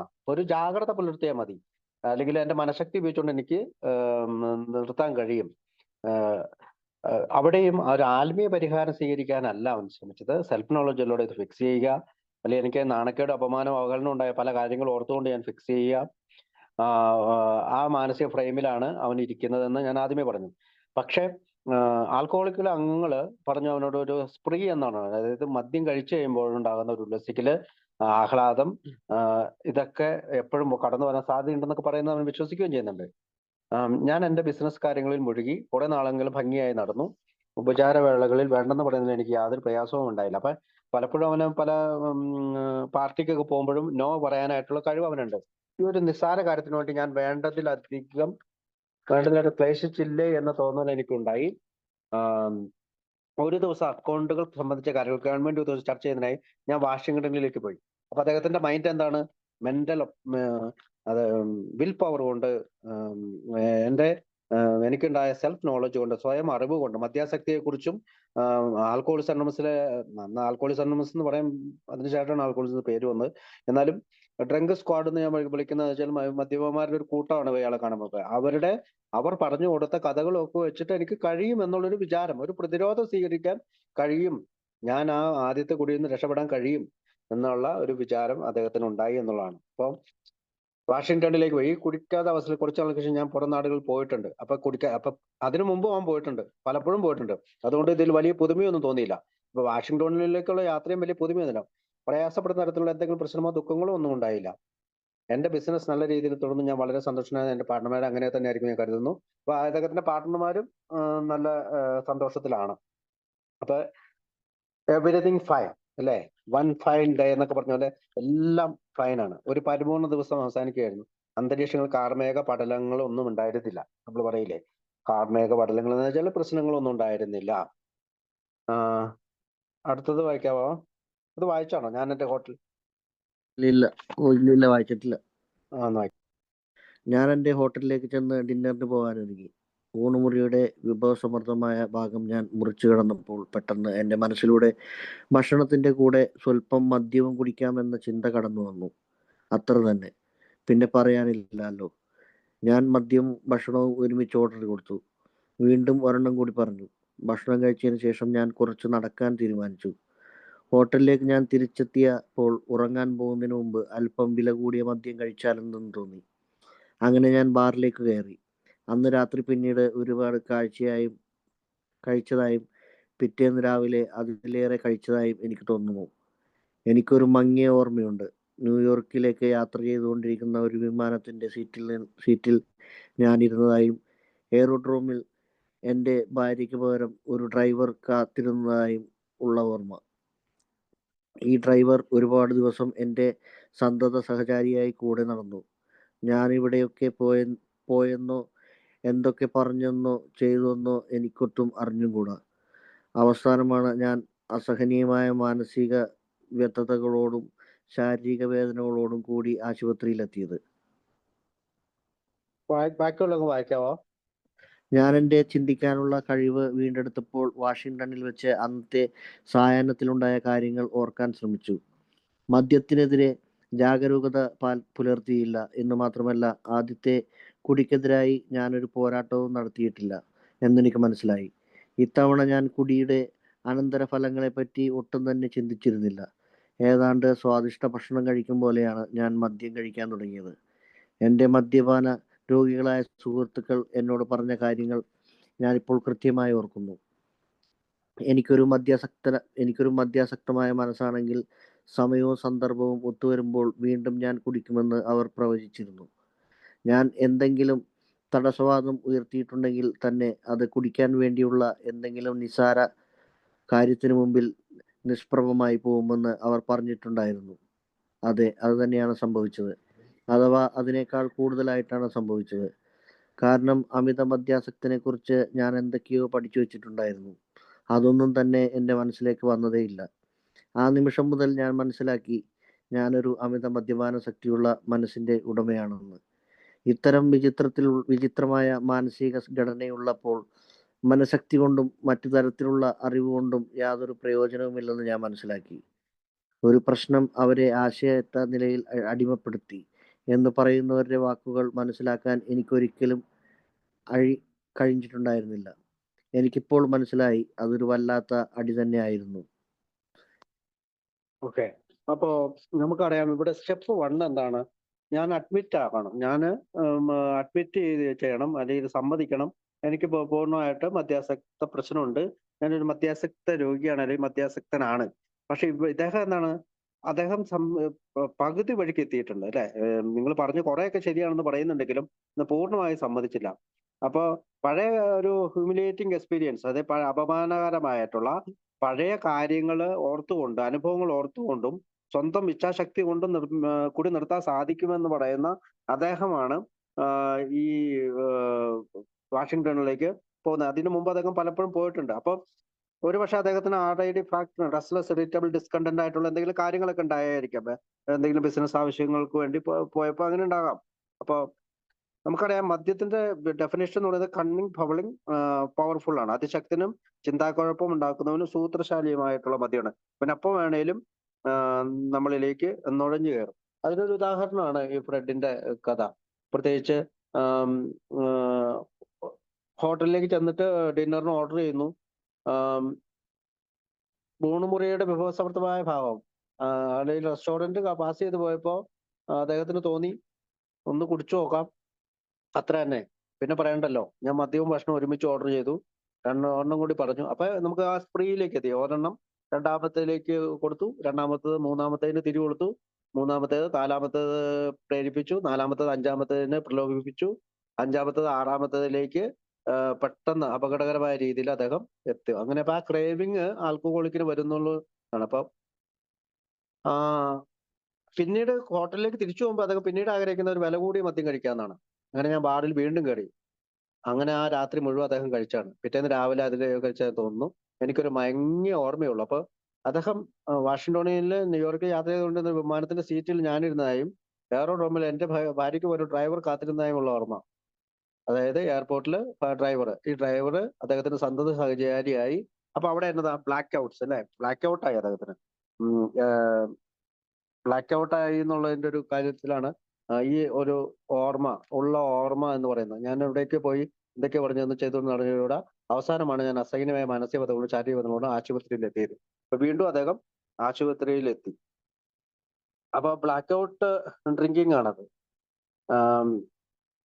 ഈ മനുഷ്യന് പിന്നീട് ഞാൻ എന്റെ ചിന്തിക്കാനുള്ള കഴിവ് കണ്ടെടുത്തപ്പോൾ പക്ഷെ അന്നത്തെ സായാഹ്നത്തിനുടെ കാര്യങ്ങൾ ഓർക്കാൻ ശ്രമിക്കുന്നുണ്ട്. മദ്യത്തിനെതിരായ ജാഗ്രത പുലർത്തിയിട്ടില്ല. അപ്പൊ മദ്യത്തിനെതിരായ ഒരു ജാഗരൂകത ഉണ്ടായിട്ടില്ല. ആദ്യത്തെ കുടിക്കെതിരായിട്ട് ഒരു പോരാട്ടം അദ്ദേഹം നടത്തിയിട്ടില്ല. അനന്തര ഫലങ്ങളെ പറ്റി ഒട്ടും ചിന്തിച്ചില്ല. സ്വാദിഷ്ടമായ ഭക്ഷണം കഴിക്കുന്ന പോലെയാണ് അദ്ദേഹം മദ്യം കഴിച്ചത്. അപ്പോ ഒരു എനിക്കൊരു മദ്യാസക്ത മനസ്സാണെങ്കിൽ, അതായത് ഒരു ആൽക്കഹോളിക് മൈൻഡ്, നമുക്കറിയാം ആൽക്കഹോളിക് മൈൻഡ് ആണ് നമുക്കുള്ളതെങ്കിൽ, അത് പെട്ടെന്ന് വന്നതല്ല, ദീർഘകാലത്തെ കുടിക്ക് ശേഷം അങ്ങനെ വരുന്നതെങ്കിൽ അദ്ദേഹത്തിന്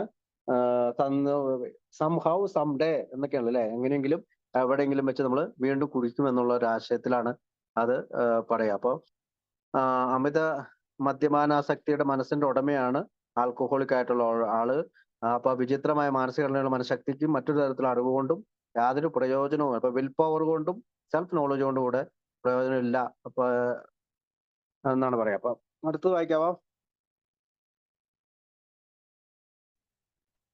ആൽക്കഹോളിക് അനോണിമസിന്റെ രണ്ടംഗങ്ങൾ എന്നെ കാണാൻ വന്നു. അവരാദ്യം പരസ്പരം കണ്ണിറുക്കി. അതെനിക്കൊട്ടും ഇഷ്ടമായില്ല. ഞാനൊരു അമിത മദ്യപാന രോഗിയാണെന്നും ഞാൻ ശരിക്കും അടിപറ്റി എന്നും സമ്മതിക്കുന്നുണ്ടോ എന്നവർ എന്നോട് ചോദിച്ചു. ആ രണ്ട് കാര്യങ്ങളും എനിക്ക് സമ്മതിച്ചു കൊടുക്കേണ്ടതായി വന്നു. അവർ എൻ്റെ മുമ്പിലേക്ക് ഒരുപാട് ഉദാഹരണങ്ങൾ നിരത്തിവെച്ചു. ഞാൻ വാഷിംഗ്ടണിൽ കാണിച്ചതുപോലുള്ള മനഃശക്തി അങ്ങേയറ്റം ആശയറ്റ തരത്തിലുള്ള ഒന്നായിരുന്നു എന്ന് തെളിയിക്കലായിരുന്നു അവരുടെ ലക്ഷ്യം. അവരുടെ അനുഭവത്തിലുള്ള അമിത മദ്യപാന രോഗികളുടെ ഡസൻ കണക്കിന് ഉദാഹരണങ്ങൾ എൻ്റെ മുമ്പിൽ നിരത്തിവെച്ചു. എനിക്കൊറ്റയ്ക്ക് ഈ പ്രശ്നം കൈകാര്യം ചെയ്യാം എന്നുള്ള അവസാനത്തെ പ്രത്യാശയും അവരുടെ വിശദീകരണങ്ങൾ കേട്ടപ്പോൾ എന്നിൽ നിന്നും പകർന്നു. പിന്നീട് അവർ ഈ പ്രശ്നത്തോടുള്ള അന്തിമമായ സമീപനത്തെക്കുറിച്ചും പ്രവർത്തന പരിപാടികളെക്കുറിച്ചും എനിക്ക് വിവരിച്ചു തന്നു. ഈ പരിപാടികളാകട്ടെ അവരിൽ നൂറുകണക്കിന് ആളുകൾ വിജയകരമായി പിന്തുടർന്നിട്ടുള്ളവയായിരുന്നു.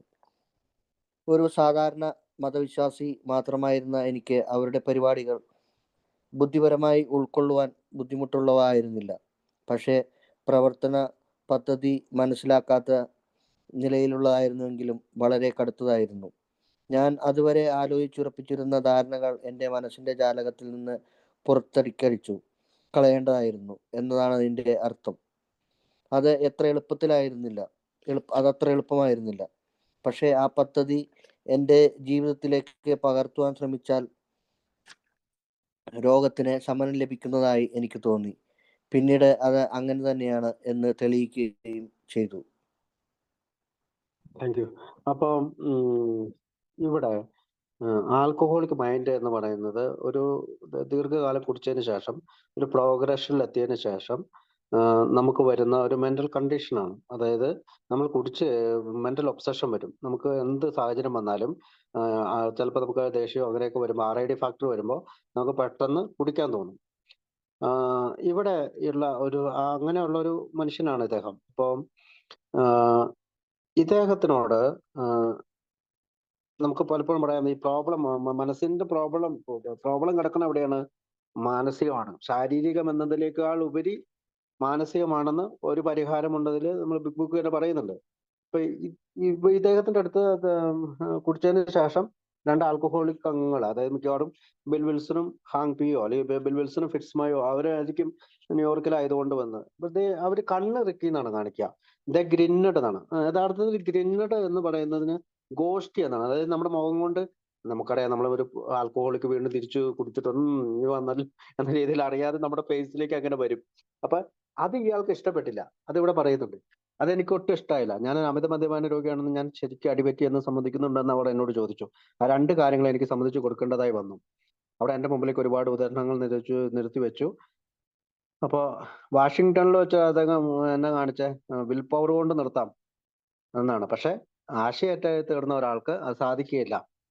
അങ്ങനെയുള്ള കാര്യങ്ങളൊക്കെ അതൊക്കെ പറഞ്ഞു തന്നപ്പോൾ സ്റ്റെപ്പ് 1 ഒരു ഇതൊക്കെ വീണ്ടും പറഞ്ഞു കൊടുത്തു. പിന്നീട് അവർ ആ പ്രശ്നത്തിലുള്ള അന്തിമമായ സമയത്തെ കുറിച്ച് പ്രവർത്തന പരിപാടികളെ കുറിച്ച് എനിക്ക് വിവരിച്ചു തന്നു. അപ്പോൾ എന്താണ് പ്രവർത്തന പരിപാടി? Plan of action. എന്താണ്? നമ്മുടെ 12 പടികൾ. പിന്നെ അന്ന് 12 പടികൾ ഉണ്ടാവില്ല. ബിഗ് ബുക്കിന്റെ അടുത്ത അധ്യായങ്ങളിലാണല്ലോ അത് വരുന്നത്. ഏതായാലും നമുക്ക് അത് 12 പടികൾ പ്ലാൻ ഓഫ് ആക്ഷൻ എന്ന് നമുക്ക് പറയാം. 12 പടികൾ. അപ്പൊ ഒരു സാധാരണ മതവിശ്വാസി പോലെയുള്ള എനിക്ക് അവരുടെ പരിപാടി ബുദ്ധിപരമായി ഉൾക്കൊള്ളുവാൻ ബുദ്ധിമുട്ടുള്ളതായിരുന്നില്ല. അപ്പൊ ഇതൊക്കെ ഒരു മതവിശ്വാസി ആയതുകൊണ്ട് അതായത് ഇച്ചിരി കൂടി എളുപ്പമായി. പക്ഷെ പ്രവർത്തന പദ്ധതി മനസ്സിലാകാത്ത തരത്തിലുള്ള വളരെ കടുത്തതായിരുന്നു. ഞാൻ അതുവരെ ആലോചിച്ചുറച്ചിരുന്ന ധാരണകൾ എന്റെ മനസ്സിന്റെ ജാലകത്തിൽ നിന്ന് പുറത്തേക്ക് അടിച്ചു കളയേണ്ടതായിരുന്നു എന്നതാണ് അതിന്റെ അർത്ഥം. അത് അത്ര എളുപ്പമായിരുന്നില്ല. എന്താണ്? ഡിനയൽ, അല്ലെ? എല്ലാം എടുത്തു മാറ്റി മുന്നോട്ട് പോവുക. ഇപ്പം നിഷേധം മാറ്റുക. പക്ഷെ ആ പദ്ധതി എന്റെ ജീവിതത്തിലേക്ക് പകർത്താൻ ശ്രമിച്ചാൽ രോഗത്തിന് ശമനം ലഭിക്കുന്ന എനിക്ക് പിന്നീട് അത് അങ്ങനെ തന്നെയാണെന്ന് തെളിയിക്കുകയും ചെയ്തു. അപ്പൊ അടുത്ത് വായിക്കാവോ? നമുക്കിതൊന്നും അങ്ങ് തീർക്കാം. 2 പാരഗ്രാഫ് 3 പാരഗ്രാഫ്. അതുപോലെ തന്നെ പ്രധാനപ്പെട്ട ഒരു കണ്ടെത്തലായിരുന്നു ആത്മീയ തത്വങ്ങൾ എൻ്റെ ജീവിതത്തിലെ എല്ലാ പ്രശ്നങ്ങളും പരിഹരിക്കുമെന്നത്. ആ നിമിഷം മുതൽ കൂടുതൽ സംതൃപ്തകരമായ ഒരു ജീവിതം ഞാൻ നയിച്ചു. ഞാൻ ജീവിച്ചിരുന്നതിനേക്കാൾ കൂടുതൽ പ്രയോജനകരമായ ഒരു ജീവിതമായിരുന്നു അതെന്ന് കരുതുന്നു. എൻ്റെ മുൻപുകാല ജീവിതം ഒരു രീതിയിലും മോശമായിരുന്നില്ല. പക്ഷേ എൻ്റെ ഇപ്പോഴുള്ള ഏറ്റവും മോശമായ ജീവിതം കൊടുത്തുപോലും മുൻകാല ജീവിതത്തിലെ ഏറ്റവും മഹത്തരമായ നിമിഷങ്ങൾ പകരം വാങ്ങില്ല. എനിക്ക് സാധിക്കുമെങ്കിൽ തന്നെ ഞാൻ ആ പഴയ ജീവിതത്തിലേക്ക് തിരിച്ചു പോകില്ല. ഫ്രെഡിന്റെ കഥ സ്വയം അവിടെ പറയുന്നത് എന്ന് വെച്ചാല് my waste day sober is still better than my best day drinking. അതായത് നമ്മുടെ സുബോധാവസ്ഥയിലെ ഏറ്റവും മോശപ്പെട്ട ദിവസം പോലും കുടിയുടെ കാലത്തെ ഏറ്റവും നല്ല ദിവസത്തെക്കാളും നല്ലതാണ് എന്നുള്ളതാണ്. അപ്പം അതൊരിക്കലും അതുപോലെ ഇപ്പൊ അദ്ദേഹം പറയാണ്, ആത്മീയ തത്വങ്ങൾ എന്റെ ജീവിതത്തിലെ എല്ലാ പ്രശ്നങ്ങളും പരിഹരിക്കും എന്നത് ഒരു പ്രധാനപ്പെട്ട കണ്ടെത്തലാണ്. അയാൾ ഡിസ്കവേർഡ്, അതല്ലേ, അയാൾ കണ്ടെത്തുകയാണ്. അപ്പം ആ നിമിഷം മുതൽ കൂടുതൽ സംതൃപ്തികരമായ ഒരു ജീവിതം ഞാൻ നയിച്ചു. അപ്പൊ മാനസികമായിട്ടുള്ള ഒരു ആരോഗ്യം അദ്ദേഹത്തിന് ലഭിച്ചു. ഞാൻ ജീവിച്ചതിനേക്കാൾ കൂടുതൽ പ്രയോജനമായ ഒരു ജീവിതമായിരുന്നു അത്. അതായത് അതുവരെ ജീവിച്ചതിനേക്കാളും എന്റെ മുൻകാല ജീവിതം ഒരു രീതിയിലും മോശമായിരുന്നില്ല. പക്ഷെ എന്റെ ഇപ്പോഴത്തുള്ള ഏറ്റവും മോശമായ ജീവിതം കൊടുത്തു പോലും മുൻകാല ജീവിതം ഏറ്റവും മഹത്തരമായ നിമിഷങ്ങൾ പോലും വാങ്ങില്ല. എനിക്ക് സാധ്യമായി ഞാൻ ആ പഴയ ജീവിതത്തിലേക്ക് തിരിച്ചു പോകില്ല എന്നാണ്. ഒരിക്കലും തിരിച്ചു പോകില്ല എന്നാണ് അദ്ദേഹം പറയുന്നത്. അപ്പൊ അടുത്ത് വായിക്കാവാം, അടുത്ത 2 പാരഗ്രാഫ്. ഫ്രെഡിന്റെ കഥ സ്വയം സംസാരിക്കുന്ന ഒന്നാണ്. അയാളെ പോലുള്ള ആയിരക്കണക്കിന് ആളുകൾ ഇത് ബാധകമാണെന്ന് ഞങ്ങൾ കരുതുന്നു. ആദ്യം അല്പം മദ്യം മാത്രമേ അയാൾ കഴിച്ചിട്ടുണ്ടായിരുന്നുള്ളൂ. മറ്റു പല അമിത മദ്യപാനികളെയും സംബന്ധിച്ചിടത്തോളം അവരുടെ പ്രശ്നങ്ങൾ പരിഹരിക്കാത്ത നിലയിൽ അവരെത്തുന്നതിന് മുമ്പ് വളരെ മോശമായ രീതിയിൽ ഒരുപാട് മദ്യം അവർക്ക് കഴിക്കേണ്ടി വന്നേക്കും. ഞങ്ങളുടെ അനുമാനങ്ങളുമായി പല ഡോക്ടർമാരും മനഃശാസ്ത്രജ്ഞന്മാരും യോജിക്കുന്നു. അങ്ങനെ യോജിക്കുന്നവരിൽ ഒരാൾ ലോകപ്രശസ്തമായ ആശുപത്രിയിലെ സ്റ്റാഫ് അംഗം ഞങ്ങളോട് താഴെ പറയുന്ന പ്രസ്താവന നടത്തിയിട്ടുണ്ട്. അമിത മദ്യപാന രോഗികളുടെ ഗതികേടിനെ കുറിച്ചും അവരുടെ പൊതുവായ ആശയറ്റ അവസ്ഥയെക്കുറിച്ചും നിങ്ങൾ പറയുന്നത് എൻ്റെ അഭിപ്രായത്തിൽ ശരിയാണ്. നിങ്ങളുടെ രണ്ടുപേരുടെ കഥകൾ കേട്ട എനിക്ക് ഒട്ടും സംശയമില്ല. നിങ്ങൾ 100% ആശയറ്റവരായിരുന്നു എന്ന് ദൈവസഹായമൊഴിച്ച് എനിക്കതിന് കഴിയുമായിരുന്നെങ്കിൽ ഈ ഹോസ്പിറ്റലിൽ രോഗിയാവാൻ തയ്യാറായി നിങ്ങൾ വന്നാൽ തന്നെ ഞാൻ നിങ്ങളെ ഇവിടെ എടുക്കില്ലായിരുന്നു. നിങ്ങളെപ്പോലുള്ള ആളുകളെ കാണുന്നത് തന്നെ ഹൃദയഭേദകമായ കാഴ്ചയാണ്. ഞാൻ ഒരു മതവിശ്വാസി അല്ലെങ്കിൽ തന്നെ ഞങ്ങളുടേതുപോലുള്ള കാര്യങ്ങളിൽ നിങ്ങൾ പുലർത്തുന്ന ആത്മീയമായ സമീപനത്തോട് എനിക്ക് അതിയായ ബഹുമാനമുണ്ട്. മിക്കവാറും എല്ലാ കാര്യങ്ങളിലും മറ്റൊരു പരിഹാരമില്ല. ഒന്നുകൂടി, ആദ്യത്തെ കുടിയുടെ കാര്യത്തിൽ അമിത മദ്യപാന രോഗിക്ക് ചില സമയങ്ങളിൽ ചെറുത്തുനിൽപ്പിന് യാതൊരു മാനസികമായ ഉപാധിയുമില്ല. വളരെ വിരളമായ ചില അപവാദങ്ങൾ ഒഴിവാക്കിയാൽ അയാൾക്കോ മറ്റാർക്കെങ്കിലുമോ എന്തെങ്കിലും ഉപാധികൾ നൽകുവാൻ സാധ്യമാവില്ല. അയാൾക്കുള്ള ചെറുത്തു നിൽക്കാനുള്ള ശക്തി ദൈവത്തിൽ നിന്നു തന്നെ വരണം. ഓക്കെ. അപ്പൊ ഫ്രെഡിന്റെ കഥ മൊത്തത്തിൽ പറയുന്നതെന്ന് വെച്ചാല് മെന്റൽ ഒബ്സഷനോ വിൽ പവർ കൊണ്ടോ സ്വയം അറിവ് കൊണ്ടോ മദ്യത്തിൽ നിന്ന് മാറി നിൽക്കാൻ സാധിക്കുകയില്ല എന്ന് പറഞ്ഞുകൊണ്ട് ഫ്രെഡിനോട് രണ്ടാമത് തിരിച്ചു വന്നപ്പോ എന്താണ് പറഞ്ഞത്? അവരൊരു സ്പിരിച്വൽ ആൻസേഴ്സ് കൊടുത്തു അല്ലെ? ആത്മീയമായിട്ടുള്ള ചില കണ്ടെത്തലുകളാണ് സ്റ്റെപ്പ് 2. ഇപ്പൊ സ്റ്റെപ്പ് 1 അതങ്ങനെ സ്റ്റെപ്പ് 2 കൊടുത്തു. പിന്നെ പറയുന്നത് പ്രോഗ്രാം ഓഫ് ആക്ഷൻ, അതായത് ഈ പടികളുടെ ഒരു ആക്ഷൻ അദ്ദേഹം ചെയ്തു. സെൻസിബിൾ എന്നുള്ള വാക്കാണ്. അപ്പൊ ഒരു വിവേകപൂർണമായിട്ടുള്ള ബുദ്ധിപൂർവമായിട്ടുള്ള അനുഭവമായിരുന്നു അത്. പിന്നെ വാസ് പ്രെറ്റി ഡ്രാസ്റ്റിക് എന്നാണ്. ഡ്രാസ്റ്റിക് എന്ന് വെച്ചാൽ കർക്കശമായ, കടുത്ത വീര്യമുള്ളതാണ്. ഈ പടികൾ ചെയ്യുമ്പോൾ നമുക്ക് കൂടുതൽ വീര്യമുള്ളതായിട്ട് തോന്നും. അപ്പൊ അത് പറഞ്ഞതിന് ശേഷം അവസാനത്തെ പാരഗ്രാഫിലേക്ക് കടക്കുമ്പോൾ വ്രിങ്ക്ലർ എന്നൊരു വാക്ക് അവിടെ ഉപയോഗിക്കുന്നത്, പിഴിയുക എന്ന്. അപ്പൊ ശരിക്കും ഫ്രെഡിന്റെ സ്റ്റോറി നമ്മളോട് പറയുന്നത് സ്വയം സംസാരിക്കുന്ന ഒന്നാണ്. ആയിരക്കണക്കിന് ആൾക്ക് ഇത് ബാധകമാണ് ഞങ്ങൾ കരുതുന്നു. ആദ്യം അല്പം മദ്യം മാത്രമേ അയാൾ കഴിച്ചിട്ടുണ്ടായിരുന്നുള്ളൂ.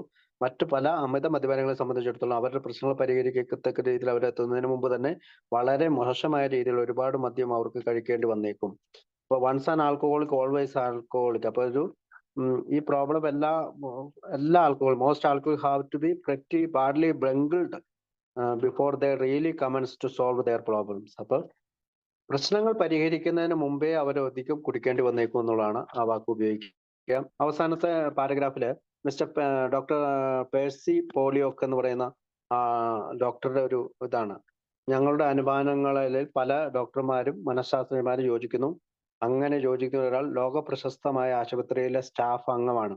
ബെല്ലിവ്യൂ hospital, New York, department of mental hygiene എന്ന് പറയുന്ന അവിടെ ഉള്ള ഡോക്ടർ പേഴ്സി പോളിയോക്കാണ് ഈ വാക്ക് പറഞ്ഞിട്ടുള്ളത്. എന്താണ്? ഞങ്ങളോട് താഴെ പറയുന്ന പ്രസ്താവന നടത്തി. അമിത മദ്യപാന രോഗികളുടെ ഗതികേടിനെ കുറിച്ചും അവരുടെ പൊതുവായ ആശയറ്റ അവസ്ഥയെക്കുറിച്ചും നിങ്ങൾ പറയുന്നത് എൻ്റെ അഭിപ്രായത്തിൽ ശരിയാണ്. നിങ്ങളുടെ രണ്ടുപേരുടെ കഥകൾ കേട്ട എനിക്ക് ഒട്ടും സംശയമില്ല, നിങ്ങൾ 100% ആശയമറ്റമായിരുന്നു എന്ന്. ദൈവസഹായം ഒഴിച്ച് എനിക്ക് അതിന് കഴിയുമായിരുന്നുവെങ്കിൽ ഈ ഹോസ്പിറ്റലിൽ രോഗിയാവാൻ തയ്യാറായി നിങ്ങൾ വന്നാൽ തന്നെ ഞാൻ നിങ്ങളെ ഇവിടെ എടുക്കില്ലായിരുന്നു. നിങ്ങളെപ്പോലുള്ള ആളുകളെ കാണുന്നത് തന്നെ ഹൃദയഭേദകമായ കാഴ്ചയാണ്. ഞാനൊരു മതവിശ്വാസി അല്ലെങ്കിൽ തന്നെ നിങ്ങളുടേതുപോലുള്ള കാര്യങ്ങളിൽ നിങ്ങൾ പുലർത്തുന്ന ആത്മീയമായ സമീപനത്തോട് എനിക്ക് മതിയായ ബഹുമാനമുണ്ട്. മിക്കവാറും എല്ലാ കാര്യങ്ങളിലും മറ്റൊരു പരിഹാരമില്ല.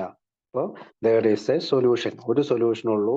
അതെന്തുകൊണ്ടാണ്? അവസാനമായിട്ട് വൺസ് മോർ എന്ന് പറഞ്ഞുകൊണ്ട്, ഒന്നുകൂടി എന്ന് പറഞ്ഞുകൊണ്ടാണ്. ആദ്യത്തെ കുടിയുടെ കാര്യത്തിൽ അമിത മദ്യപാന രോഗിക്ക് ചില സമയങ്ങൾ ചെറുത്തു നിൽപ്പിന് യാതൊരു മാനസികമായ ഉപാധിയുമില്ല. മെന്റൽ ഡിഫൻസ് ഇല്ല നമുക്ക്. വളരെ വിരളമായ ചില അപവാദങ്ങൾ ഒഴിവാക്കി അയാൾക്കോ മറ്റാർക്കും എന്തെങ്കിലും ഉപാധികൾ നൽകുവാൻ സാധ്യവുമല്ല. അയാൾക്കുള്ള ചെറുത്തു നിൽപ്പിനുള്ള ശക്തി ദൈവത്തിൽ നിന്ന് തന്നെ വരണം. His defence must come from a higher power. ഇവിടെ ദൈവം എന്നാണ് കൊടുത്തേക്കണേ. ഇംഗ്ലീഷ് ബുക്കില് ഉന്നത ശക്തി എന്നാണ് കൊടുത്തേക്കണേ. His defence must come from a higher power. ഉന്നത ശക്തിയിൽ നിന്ന് വരണം. അപ്പോ ഹിസ് ഡിഫൻസ് മസ്റ്റ് എന്നുള്ള സെൽഫ് നോളജ് എവിടെ നിന്നാണ് വരേണ്ടത്? ദൈവത്തിൽ നിന്ന്, നമുക്ക് ഹയർ പവർ എന്നാണ് പ്രവൃത്തി കൊടുത്തത്. അപ്പൊ ഉന്നത ശക്തിയിൽ നിന്ന്, അല്ലെങ്കിൽ തന്നെക്കാൾ വലിയൊരു ശക്തിയിൽ നിന്ന് വരണം എന്ന് പറഞ്ഞുകൊണ്ടാണ്. അപ്പോ നമ്മൾ ഒന്നും കൂടി ഓർക്കണം. മാൻ അറ്റ് 30, 30 വയസ്സുള്ള ആളുടെ കഥ പറഞ്ഞു, ജിമ്മിന്റെ കഥ പറഞ്ഞു, ജയവാക്കറിന്റെ കഥ പറഞ്ഞു, ഫ്രെഡിന്റെ കഥ. 4 ഉദാഹരണങ്ങളിലൂടെ 43-ാമത്തെ പേജ് വരെ ഡോക്ടർ സിൽക്വർത്തിന്റെ ചാപ്റ്റർ ഉൾപ്പെടെ നമ്മൾ എന്താണ് പഠിപ്പിക്കുന്നതെന്ന് വെച്ചാല്, അല്ലെങ്കിൽ എന്താണ് നമ്മളോട് ചിന്തിക്കാൻ പറയുന്നതെന്ന് വെച്ചാല്, we want A higher power. നമുക്കൊരു ഉന്നത ശക്തിയുടെ ആവശ്യമുണ്ട്. അപ്പൊ ഇതുവരെ നമ്മൾ മെന്റൽ ഒബ്സഷനെ കുറിച്ചും ഒക്കെ പറഞ്ഞു. ഇനി നമ്മൾ ഇതിനകത്ത് പോകുന്ന വഴിക്കൊക്കെ ഇതൊക്കെ പറയുന്നുണ്ട്. അപ്പൊ ഏതായാലും പിന്നീട് ഇനിയുള്ള ചാപ്റ്ററുകളെല്ലാം ഈ ഹയർ പവർ കണ്ടെത്താനായിട്ടുള്ള, അല്ലെങ്കിൽ പവറിനെ കണ്ടെത്താനായിട്ടുള്ള നമ്മുടെ പ്രോഗ്രാം ഓഫ് അല്ലെങ്കിൽ പ്ലാൻ ഓഫ് ആക്ഷൻ ആണ്. Plan of action. അപ്പൊ ഇത്രയും പറഞ്ഞുകൊണ്ട് ഇന്ന് കേട്ടിരുന്ന എല്ലാവർക്കും നന്ദി പറഞ്ഞുകൊണ്ട് ഞാൻ നിർത്തുന്നു. Thank you.